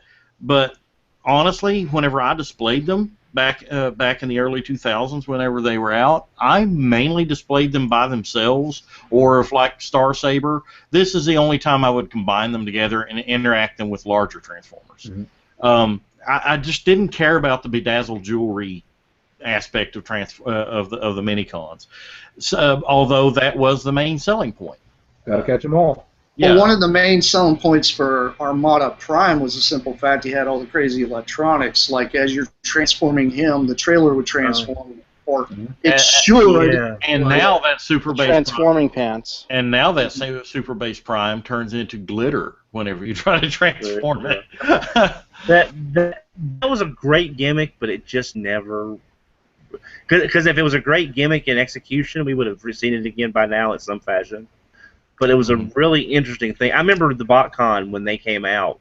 A guy had that Armada Prime out in the lobby, and he was just transforming it back and forth with chunking the Prime in different locations.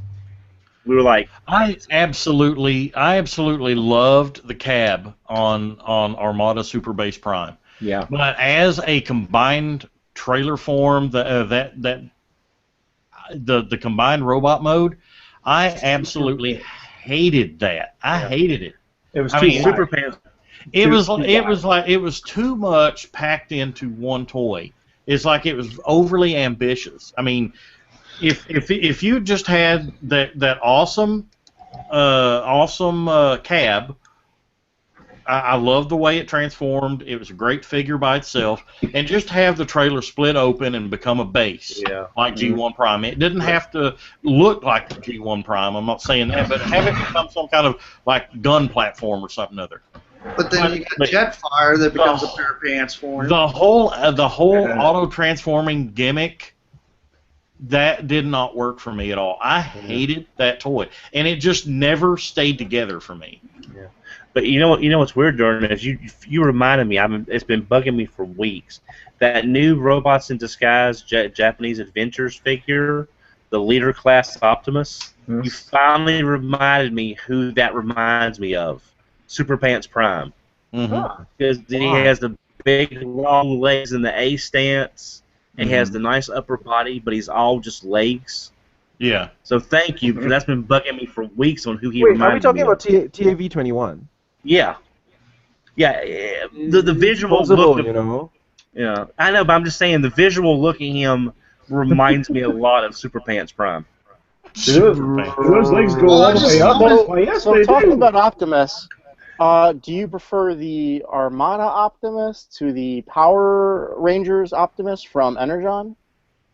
I prefer Fire Convoy, the best Optimus outside Masterpieces. I actually didn't. I have to agree with you. I like the Cybertron Prime. I didn't mind the Energon one. And I don't recall where I heard this, so I mean, chalk this up to he tell me, unless somebody can Google it.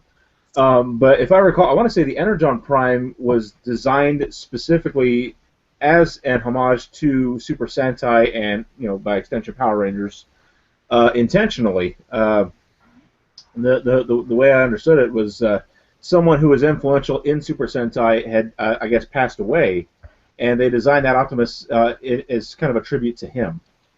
Well, I also caught wind during the whole time that came out was the simple fact that they were trying to compete with Power Rangers with that directly, just because of the gimmick. Yeah, and because from what I remember, I think it was Hasbro who led the design on those three series.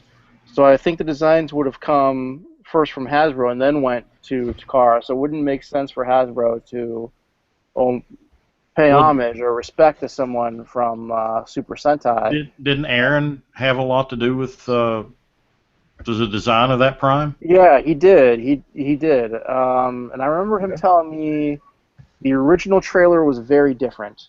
I think the trailer actually stood up and became more of a base for the figures to deploy from, and then Budget Cuts eventually brought it back to where the doors just come open and they just slide out.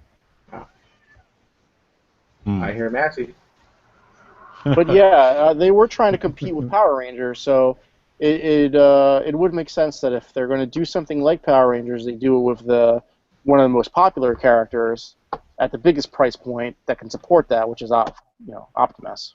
Yeah. That's the big story I heard with that one was the simple fact they're trying to directly, compete with Power Rangers and Bandai. So. I remember something a few years back. Well, it was during Energon. Whenever Insane Galvatron and I were talking about that Optimus Prime. He was either referred to as Fatimus Prime or Go Optimus Prime. Yeah.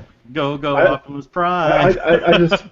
I want to say one thing about that though that's always bothered me is the Fatimus Prime label, because I mean if you look at it and look at the molding, the figure doesn't actually have a gut. It's more the boxy proportion that lends itself to that. But the biggest part of that was the way the wheel wells are on the hips, which is not dissimilar from G1 Prime, by the way. But the way they hang off like that, it kind of gives that appearance because you've got the fender that goes over the top of them, and it gives kind of a rounded appearance. Round. Yeah, he's very round. Yeah, it's those fenders, I think, is the main thing. With the chicken leg underneath. I mean, he looks like your stereotypical beer gut guy from the South, with the little chicken legs and the big old beer gut. Kind of like how I'm built. I don't know. I think he looks more like something out of Looney Tunes, where a character's hiding in the box and the legs come out the bottom and they just kind of walk. So it's like a walking box. Yeah. But think about it though. On a design level, if you knew that he was going to be combining with all these other components, you want to try to keep him in some kind of scale to look normal once he's merged with everything else. I guess that kind of made up for the fact that he had tiny arms and. Yeah, that does make a lot of sense. They're still competing with Power Rangers. That's all I have to say. Well, around that time too, didn't Power Rangers have a semi that was like part dinosaur or something? Wasn't that around the same time? No, I think that was a line of toys I never got into. That was later. That was much later. Was it? Okay. I know what you're talking about, and that was later. Yeah, that thing was just hideous looking. I'm sorry. But anyway. Now the thing is, I want to talk about something that is a little more broad spectrum and less line specific, like the mini-cons and stuff like that. In general. You had light piping, which we talked about earlier. We had light piping. Yes, we had light piping. What about lights and sounds gimmicks? I think this is one of the most often hated on gimmicks. And I'll be honest, there are some Transformers absolutely would be a fantastic toy if it weren't for the damn electronic sounds and lights and sounds. But then there's Revenge of the Fallen Optimus Prime. Every 2 seconds you put that toy down, he says something, and it's cool to have Peter Cullen's voice in the toy, but every 2 seconds you put that thing down, it's just like Armada Jetfire, that gun. I was gonna say. Put that gun, you put that gun anywhere in like a bag or anything. I was gonna say, never move from one city to another city with a long road trip and have Armada Jetfire in a box in the bottom floorboard in the back seat. I will remember that my move. Silverbolt, the leader class Silverbolt with the machine gun noise when you press a button from the top into the ground. Yes. Got that figure. Yes. It was. You're not wrong about the moving. That made a mistake. Yeah. I had the box in my car, and every time I just shifted, oh crap! What is that? Where's that coming from? I had a lot worse problem with Power Glide than I did Silverbolt. Yep. Yeah. Wait, what was Power? The Power Glide had Didn't he have the Millennium Falcon noises? Well, yeah, he had like the swooping sounds and stuff. Yeah. Yeah. But but one of the best lights and sound thing. And I know some people's gonna hate on me about this, but G2 Prime. that is a good example. I love that one. I'm sorry. I like the voice box. I like the sounds, and it made freaking like the semi truck noise. It was great. And then the Laser Prime right after that. Yeah, Laser Prime's a good example of it. And I'll tell you another good example of lights and sound that does not impede transformation or anything like that. And it's standing right here. Metroplex. I thought you were going to say Devastator. No. It's standing right here. He's putting the blank spot on the wall. He's got lights, he's got sounds and everything, and he is in no way impeded by that gimmick. And to me, that is a good use of that. I don't mind lights and sound as long as it doesn't impede the transformation, doesn't impede the looks of the toy, or the stability of the toy. A good example of bad stability caused from it is the original Armada Starscream Seeker mold. That voice box or that sound box that was on the back between the afterburners. Right. If it would have been able to fold down, it would have had the stability of this toy, similar. But as it was very back heavy. That's So why even- I don't know if you had that issue. I actually had the Skywarp version of that. I never had any problems with falling over. You know there's heels that flip out, right? That flip out. It never fell over. Yeah, it would, but I don't Trying to kick my think. tables or my shelves. But Jason Tate says he hates lights and sounds unless that sound is the transformation sound. Now, that's another thing. How many Transformers that have the sound gimmick actually have the G1 transforming sound? Can we name them all? I mean, I know there's nobody in G1. No. Armada Overload. Armada Overload had it. Into the Fallen Optimist, didn't you have it? Silverbolt from Universe, I think. Ooh. Animated Ultra Magnus and the Roadbuster. Didn't That Vulcan one, have I'm it too? sorry. It makes the transformation noise. Yeah. It is so freaking awesome. I was like, that's what made that toy the best thing ever. I'm sorry. Total ownage, man. 2007 role-play Optimus Prime helmet. It counts. I never That opened counts. mine. I've got like 6 of those, and I never. Sound is the gimmick. In itself. Wait, Sound doesn't the Bumblebee gun thing do the same thing? I think so. Yeah, pretty sure. Yeah, it's kind of weird you bring that up because a couple years ago I was talking to the guys at Hasbro at BotCon, and I asked them, and I don't remember what toy it was. It was that exact reason. The toy at the time had the transformation sound. It might have been Magnus, and I asked them. The problem is with the chip in these toys, the transformation sound is either way too short for the toy you're transforming, or it's like pitched wrong. It's like really high. Oh, come on, Don. Quit nitpicking it. Oh no. I mean, I was explaining to him the different things. You know, if you're transforming, generally the way it used to be, if you're transferring from robot to vehicle mode, the pitch went down. Mm-hmm. If you went vehicle to robot, the pitch went up. Oh, I see what you're saying. Yeah, and I was just saying that would it cost that much more to have longer transformation sound? So while you're transforming the toy, you have the sound. And they told us they have to buy these chips in certain storage capacities, and it's either that short or a whole lot longer, which costs more to record more sounds. There was a figure that I had recently. I'm trying to remember what it was, but it actually did that. When it went to vehicle mode, it transformed down in the sound, and then robot mode went up. But this was... That was, though. I'm trying to remember what that is, too. That's very... Yeah, that sounds familiar. That's a recent one. But, back when I asked them, this was, earlier in the life cycle of the figure. Again, that's why I asked them that, because the transformation sound is like a 3-second clip or 4-second clip, and you got this big figure, and it's like you're done. But that was their reason. Correct me if I'm wrong. Whenever You're wrong. they had the Nerf gun that came out, that was an off gun. Didn't the Megatron sword make the transformation noise when you like? Yeah, I have that sword, but I don't know where it's This at. is movie stuff. This is pre-movie. This is Yeah, like this is Armada, Armada, it was right? Cybertron. Yeah, Energon. It was Energon. Energon, yeah. I know it's one of those. I've got the sword, not the gun.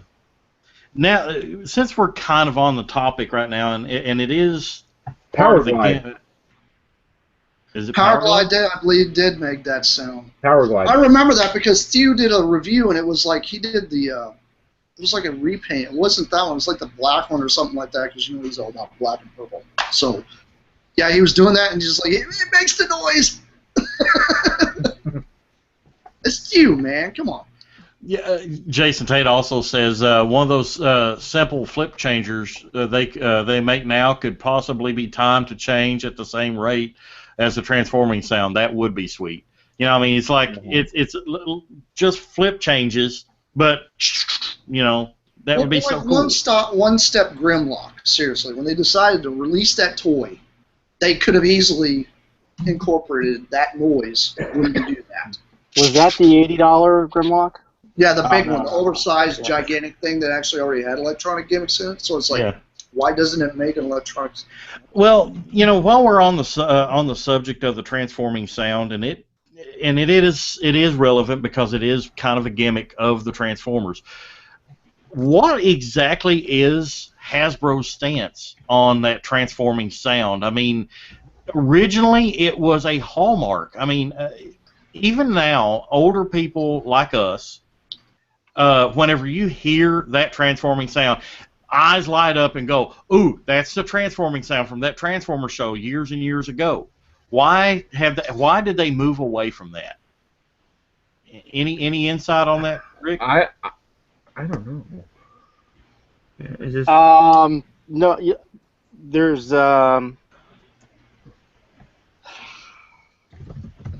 you know, you're talking more about a show thing rather than a toy thing. So well, seeing how it's, I mean, we have some toys with that sound in it, and the thing is that was one of the things whenever I was a kid, and I would play with my G1 Transformers, and I would almost guarantee each and every one of you too did the same thing. Yeah, you're there, you know. Yeah. We've all got that tick tick tick. You know, again, like, you know, it really comes down to personal interest. I can tell you with the shows, the films, it comes down to everyone who's in that creative position wants to make it their own and make it unique to them, which is why characters change, colors change, alt modes change, voice actors change. It's a little harder to speak on that part to the toys because I wasn't involved with any toys that had that feature in it. I almost wonder if maybe they might be transitioning away from it in some capacity because it does have, right, but it does kind of have a kind of an old school sound to it. Where, I mean, anytime we've heard it in some more recent series, it's been similar of a sound. But it sounded more modern, more. It's like they enhanced it, added like an echo or something, or they just kind of extend it with like some kind of servo noises or something. Yeah, I mean it sounds smoother. You know, you hear more metallic noises than you do more static clunky sounds. Yeah, and that's the influence of the films on that. Right. Yeah. Right. Now. Well, I mean, Prime, like Transformers Prime, was a perfect example of that. Yes. How often did you hear it? Like, it might be like a quick, like, you know, transformation sound, but there was like some kind of something added to it, like every time almost. Yeah. All right, now we've talked about many gimmicks, and I'm sure there's some that we missed because, well, we've only got about a 2.5 hour show, so it's impossible to cover them all in one.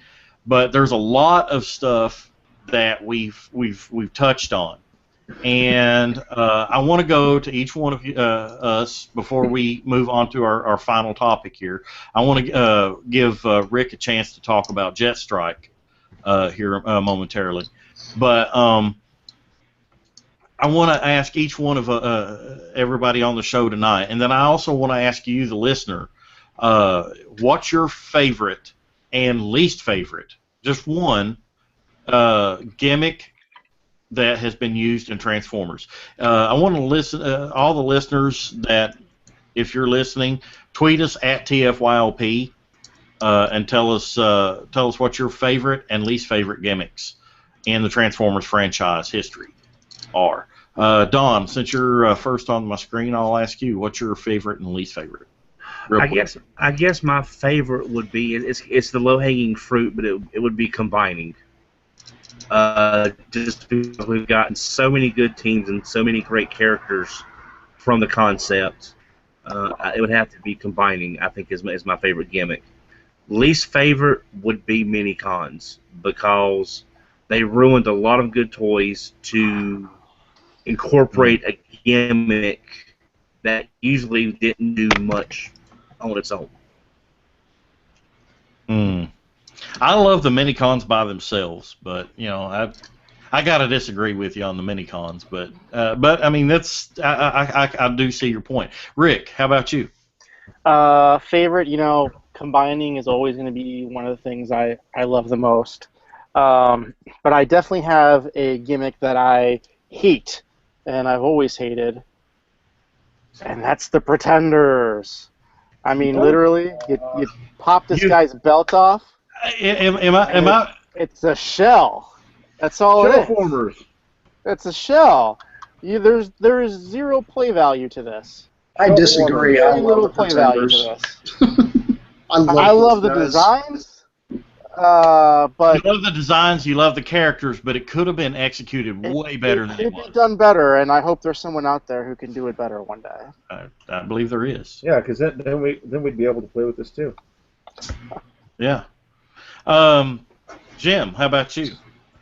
Well, as far as my favorite, as well as my most, or rather least liked, I don't want to say hate because I love this brand. I always have, but I can't bring myself to use the term hate in that context.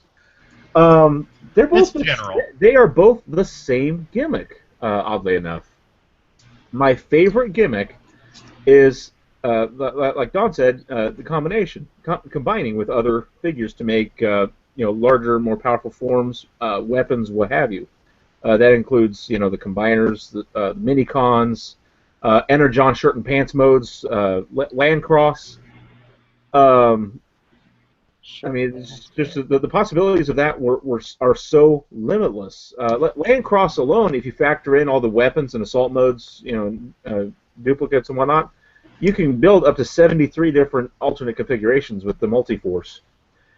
I've counted. I had a little chart with the 37, not 73. Like I said, if you count the duplicates, like if you have 2 of Waver or 2 of Dash, one with the gun, one without the gun. Anyway, I was picking nits with that one. However, my least favorite, and this might make some folks mad, so I apologize. My least favorite is, oddly enough, the Scramble City style. Simply because it is so overused. Don't get me wrong, I love the ability to alternate arms with legs and right with left and all this, that, and the other. That's phenomenal. That adds so much play value, but it has been so overused that seems to be the only thing that people think of when they think combiner. What about Rail Racer, Build King, Landfill? Yeah. That was an amazing combination. You had the upper torso or either leg in a 3-way combination style, and I love the animation. You also have just because I'm not the expert here with Beast Wars, but you also have those. Tripredicus. As well. Yeah, Tripredicus, Magnaboss, what was it? The Magmatron. Magmatron. Trainbots. Yeah, JRX, Raiden even, and Devastator, the original Devastator. Granted, he had a purple plate for thighs, but still. Road Caesar. Yes, yeah, where he had a Transformer as each leg, and the third guy all formed the rest of the bot. But even so, there are so many varying ways you can combine these. Even Armada Perceptor. I mean, just ingenious ways and ideas that are being underutilized in favor of just the generic, I'll form an arm, I'll form a leg, I'll be the torso. So that's I guess what you say what grinds my gears about that. But yeah. What about you, Glenn? Sweet. I guess favorite is a toss-up between Action Masters and Micromasters. Woohoo! Micromasters because I really love the whole having a playset, like a city for the Transformers to be in, but you couldn't do that with anything pre-Micromaster, just because like Metroplex is about the same height as one of the combiners. Mm-hmm. So that was never going to work. But with the Micromasters, I could do that. I could have the rocket base. I could have the little bases. That'd be perfect. And Action Masters is more in scale as well with that, and they have their own bases and vehicles that transform into something like bases, and that works out really well. So I guess I really like that tail end of that period, and I kind of wish I bought more of it. Most hated. Does lights and sounds count as the gimmick to most hate? Because that's what I really, really hate. I hate having batteries in my Transformers. I hate forgetting that the batteries are in my Transformers and then they corrode the electronics. Yes. You know, that's an interesting thing. Whenever I still had my G1 Shockwave, I got it out of storage. I hadn't played with it. Let's see here. I got it in, when did Shockwave come out? Was it 86? 85. 85. Okay, so I got it in 85, and I never touched that toy again. Well, I played with it up until probably 88, 89. Yeah, I think 89 is where when I put my Transformers away, because once it started getting into the Action Masters and stuff, I just lost all interest. And I put them in storage, but as a kid, I had no wherewithal, no forethought. Hey, I better take the batteries out of this damn thing. Okay, fast forward to an adult. My mom and dad had found my collection, brought the collection up from back from Florida whenever they moved back, and it was in a big old box. Okay, I'm taking my whole collection out of this box. I find my G1 Shockwave. This is late 99 or so. You know, Fox Kids repaints Beast Wars are on the shelf. Beast Machines are starting to trickle in, and I'm rediscovering my collection. Find that G1 Shockwave, put the end back on the thing, and pull the trigger. This is 1999, so 11 years, I guess. Yeah. Son of a bitch, still worked. Still worked, same battery and everything. Had not corroded. I took it out eventually, but I'm like, the same, I think it was like a 9-volt that was in there from whenever I was a kid. And it shocked the living hell out of me. And the first time I owned an Omega Supreme, I bought it at a comic shop in Lexington, A+ Comics. I bought it there, and the guy had just got it in, hadn't even had it in the display case. I came in, and he said, "Hey, I got something for you. I want you to look at it." And it was Omega Supreme. I transformed it, put him in his base mode, turned the button on because it looked like the batteries were in there, and the batteries had been in there since 85, 86, and he still went on around the track. He made a full revolution around the track on his original batteries. That just blew my mind. They just don't make them like that anymore. They sure don't. I have to ask, in the Shockwave and in the Omega Supreme, do you happen to recall, it might be a little petty, but do you ever recall the brand of the batteries that were used? I want to say they're just Duracells. I wouldn't have been surprised if they were ever ready, because back then the whole like silver thing with the black cat going through stuff was like a big thing for the 80s. Yeah. I'm pretty sure that the one that I had in my Shockwave was a Duracell though. Okay. Because I distinctly remember a Duracell. Now the Omega Supreme might have been an Ever-Ready. I'm not sure, but all right, Jason, how about you? Me, the gimmick guy. Oh, good lord. Well, you only got to pick one. I know, right? I'll be honest with you. Lights and Sounds, I think, is probably my favorite because it, like we were talking about, like with Shockwave. I mean, you had Galvatron that did the same thing with all the noises and stuff, with like the gun modes and such. But Omega Supreme, when I was a kid, I had one. I had Omega Supreme. I think that was probably my third Transformer I got. And I loved it because it was a gigantic base with a moving tank, and then you could put it in a mode and make it walk. And its eye lit up and everything. I was like, that just blew my mind because it was like the coolest thing in the world when I was a kid. And really, that's why I think G2 is kind of like my baby now because I love it. Things I hate. Spring-loaded, like, auto motors. Those things drive me nuts because sometimes it hampers the way a toy can transform. Beast If you Wars don't have Polar it, Claw. there's so many of them in the line that if the spring didn't hold up right, it wouldn't transform correctly.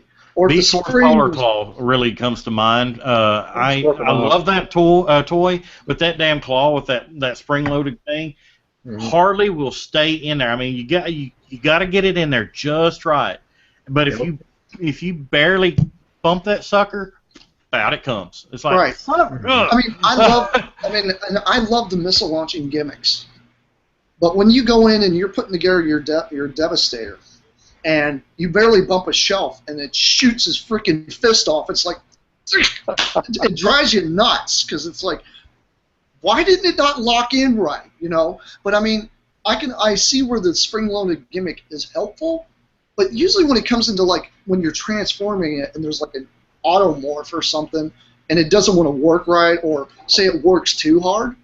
Because remember that one Prime that, I don't know if you guys watch Vault Matrix, but he hit the button and it springs up, you know, that Prime's head, and his head just literally launched off the body. Is that the movie? I mean, Yeah. Yeah, I mean, seriously. Spring-loaded gimmicks are cool, but if you're going to have a head launch off an Optimus, please give me a missile that can fire clear across the room.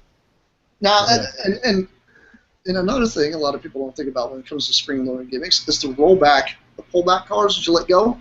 Mhm. So annoying Oh, when you boy. get one of those, it doesn't work.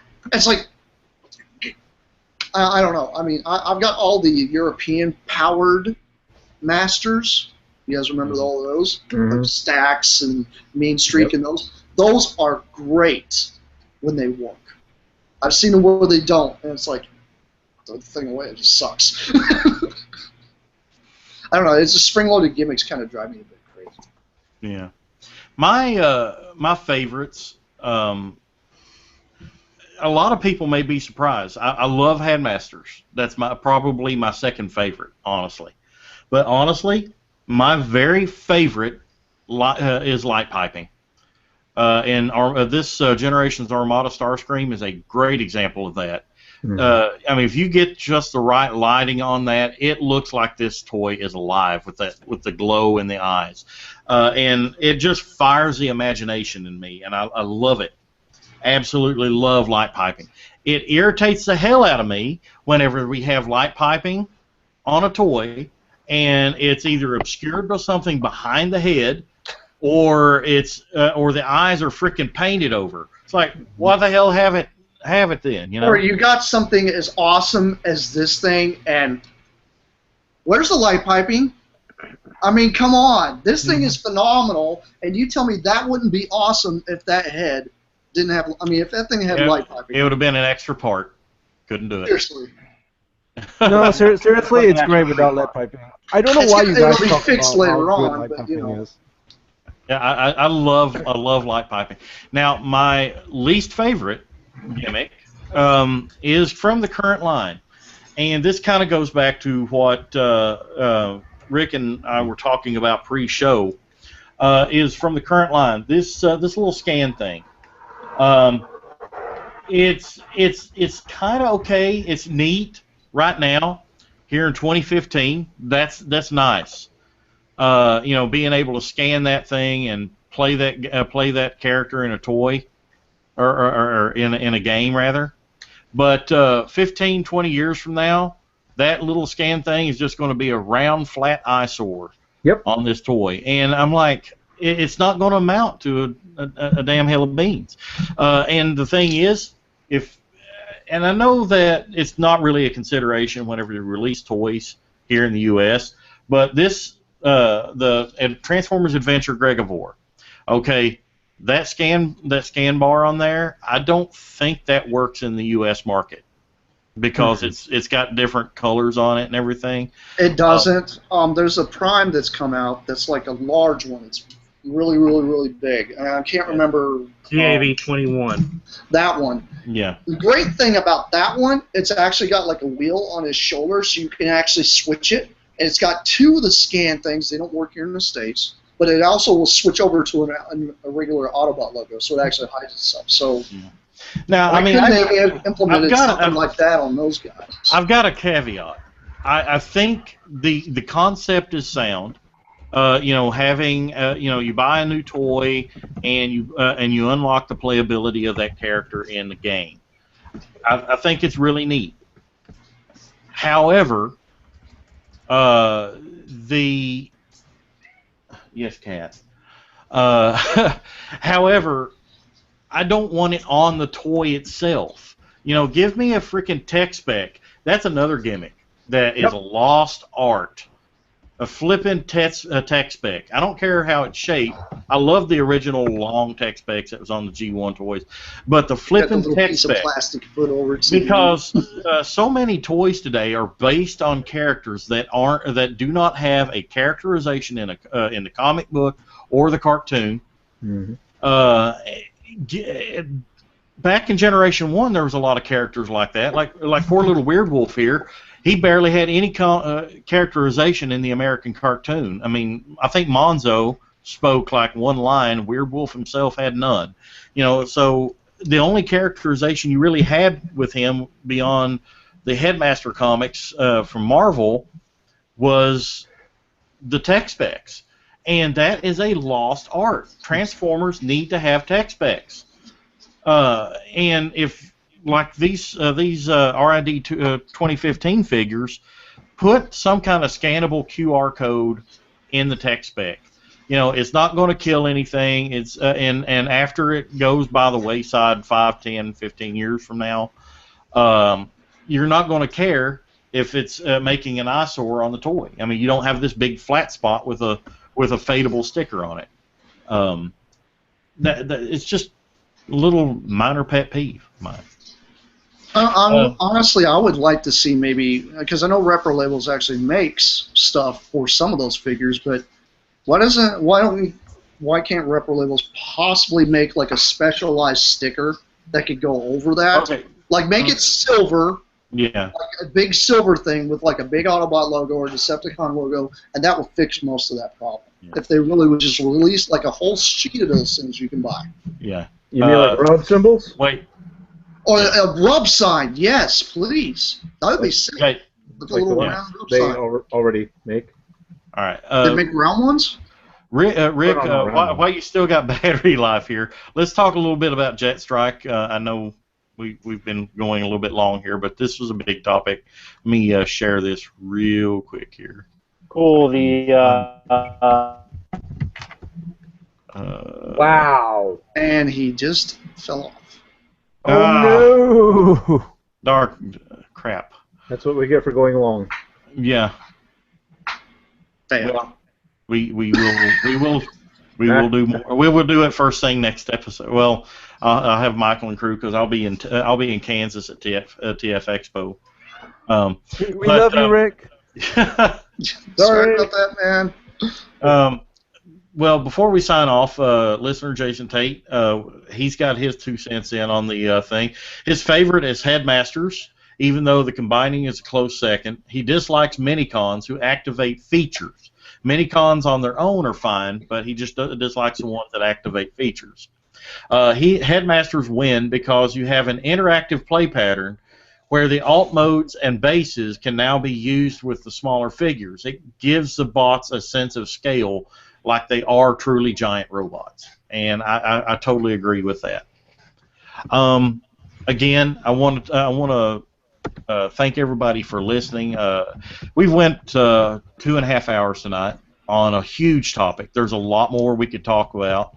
But we want to hear what your favorites and least favorite gimmicks are. Let's talk about them on Twitter. Tweet us at TFYLP. What are your favorite and least favorite gimmicks in Transformers? We may mention them again here on the show. Check out Play With This 2's Twitter account at Play With This 2. Yesterday, there was a picture posted of Jet Strike. Apologize we didn't get to this sooner. But Jet Strike was the prototype was unveiled, and or the renders, and it looks really, really awesome. We'll talk about that in an upcoming episode. If not next episode, very, very soon. But guys, you all have anything left that is really pressing. G2's awesome. Sorry. Yeah, G2 blinds people. That's the point. No, actually, if you want to go worse than G2, get Great Goldoran and set him in the sun. There's nothing wrong with Great Goron. There is nothing wrong with it. No, I'm talking about on sheer blinding you levels. Wars, you go for those two. What was it? The Optimus and Bumblebee that's coming out as the My Little Ponies. Oh, don't worry. No. Oh, why do you tell us things like this? Seriously. No, Hasbro just made those to celebrate Friendship Day. They're not actually. Because it's all magic, right? We need My Little Pony Creo. Yeah, I had to bring that up. Oh, sure. Yeah. Wanderon, you know you want to stockpile those. Yeah. Well, guys, I think that'll wrap it up for this episode. Don't forget, September 4th, mark your calendars, we'll have the incomparable Paul Eiding on the show, voice of Generation 1's Perceptor, Najika, I believe, in the face of Najika in Generation 1. He's the voice of Grandpa Max in Ben 10, Colonel Campbell in the Metal Gear Solid series, as well as he was Ambassador Loquel in the episode of Star Trek The Next Generation entitled Liaisons. Check that out. He was really awesome. It'll be great to have him on the show. If you're a listener of the audio version of this show, he does the voiceover. He truly is. The Perceptor in the intro for this show actually is Perceptor. It's Paul Eiding, and he voices our outro as well. And I perceive this will be a great show. Yeah. I think it will be a great show. Next week, it'll be our other cast headed up by Michael Swift, a.k.a. Sideburn 2. I'm not exactly sure what we'll be going to be covering that particular episode. So watch our Facebook group and our Twitter feed for information on that, as well as subscribe to us on YouTube and on iTunes, and tell us how you feel about the show. Tell us how you like about it, what you don't like about it. We'll take those things to heart and kind of adapt and see where it goes. Also, I will not be here next week, obviously, because we've kind of gone to a split crew schedule.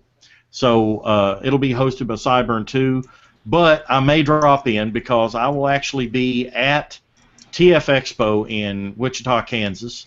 If you listened to the episode last week with Phil Searle, find that out. Listen to episode 162. It's a great listen. He tells you all you need to know about TF-Expo coming up next weekend. Really excited to see that. I really want to try to get Mr. Gilvazan, voice of G1 Bumblebee. I'd like to sit down and talk with him, as well as Buzz Dixon and Matt Frank, who are going to be in attendance there. If I can try to get something for TFYLP recorded, that would be great. We'll see.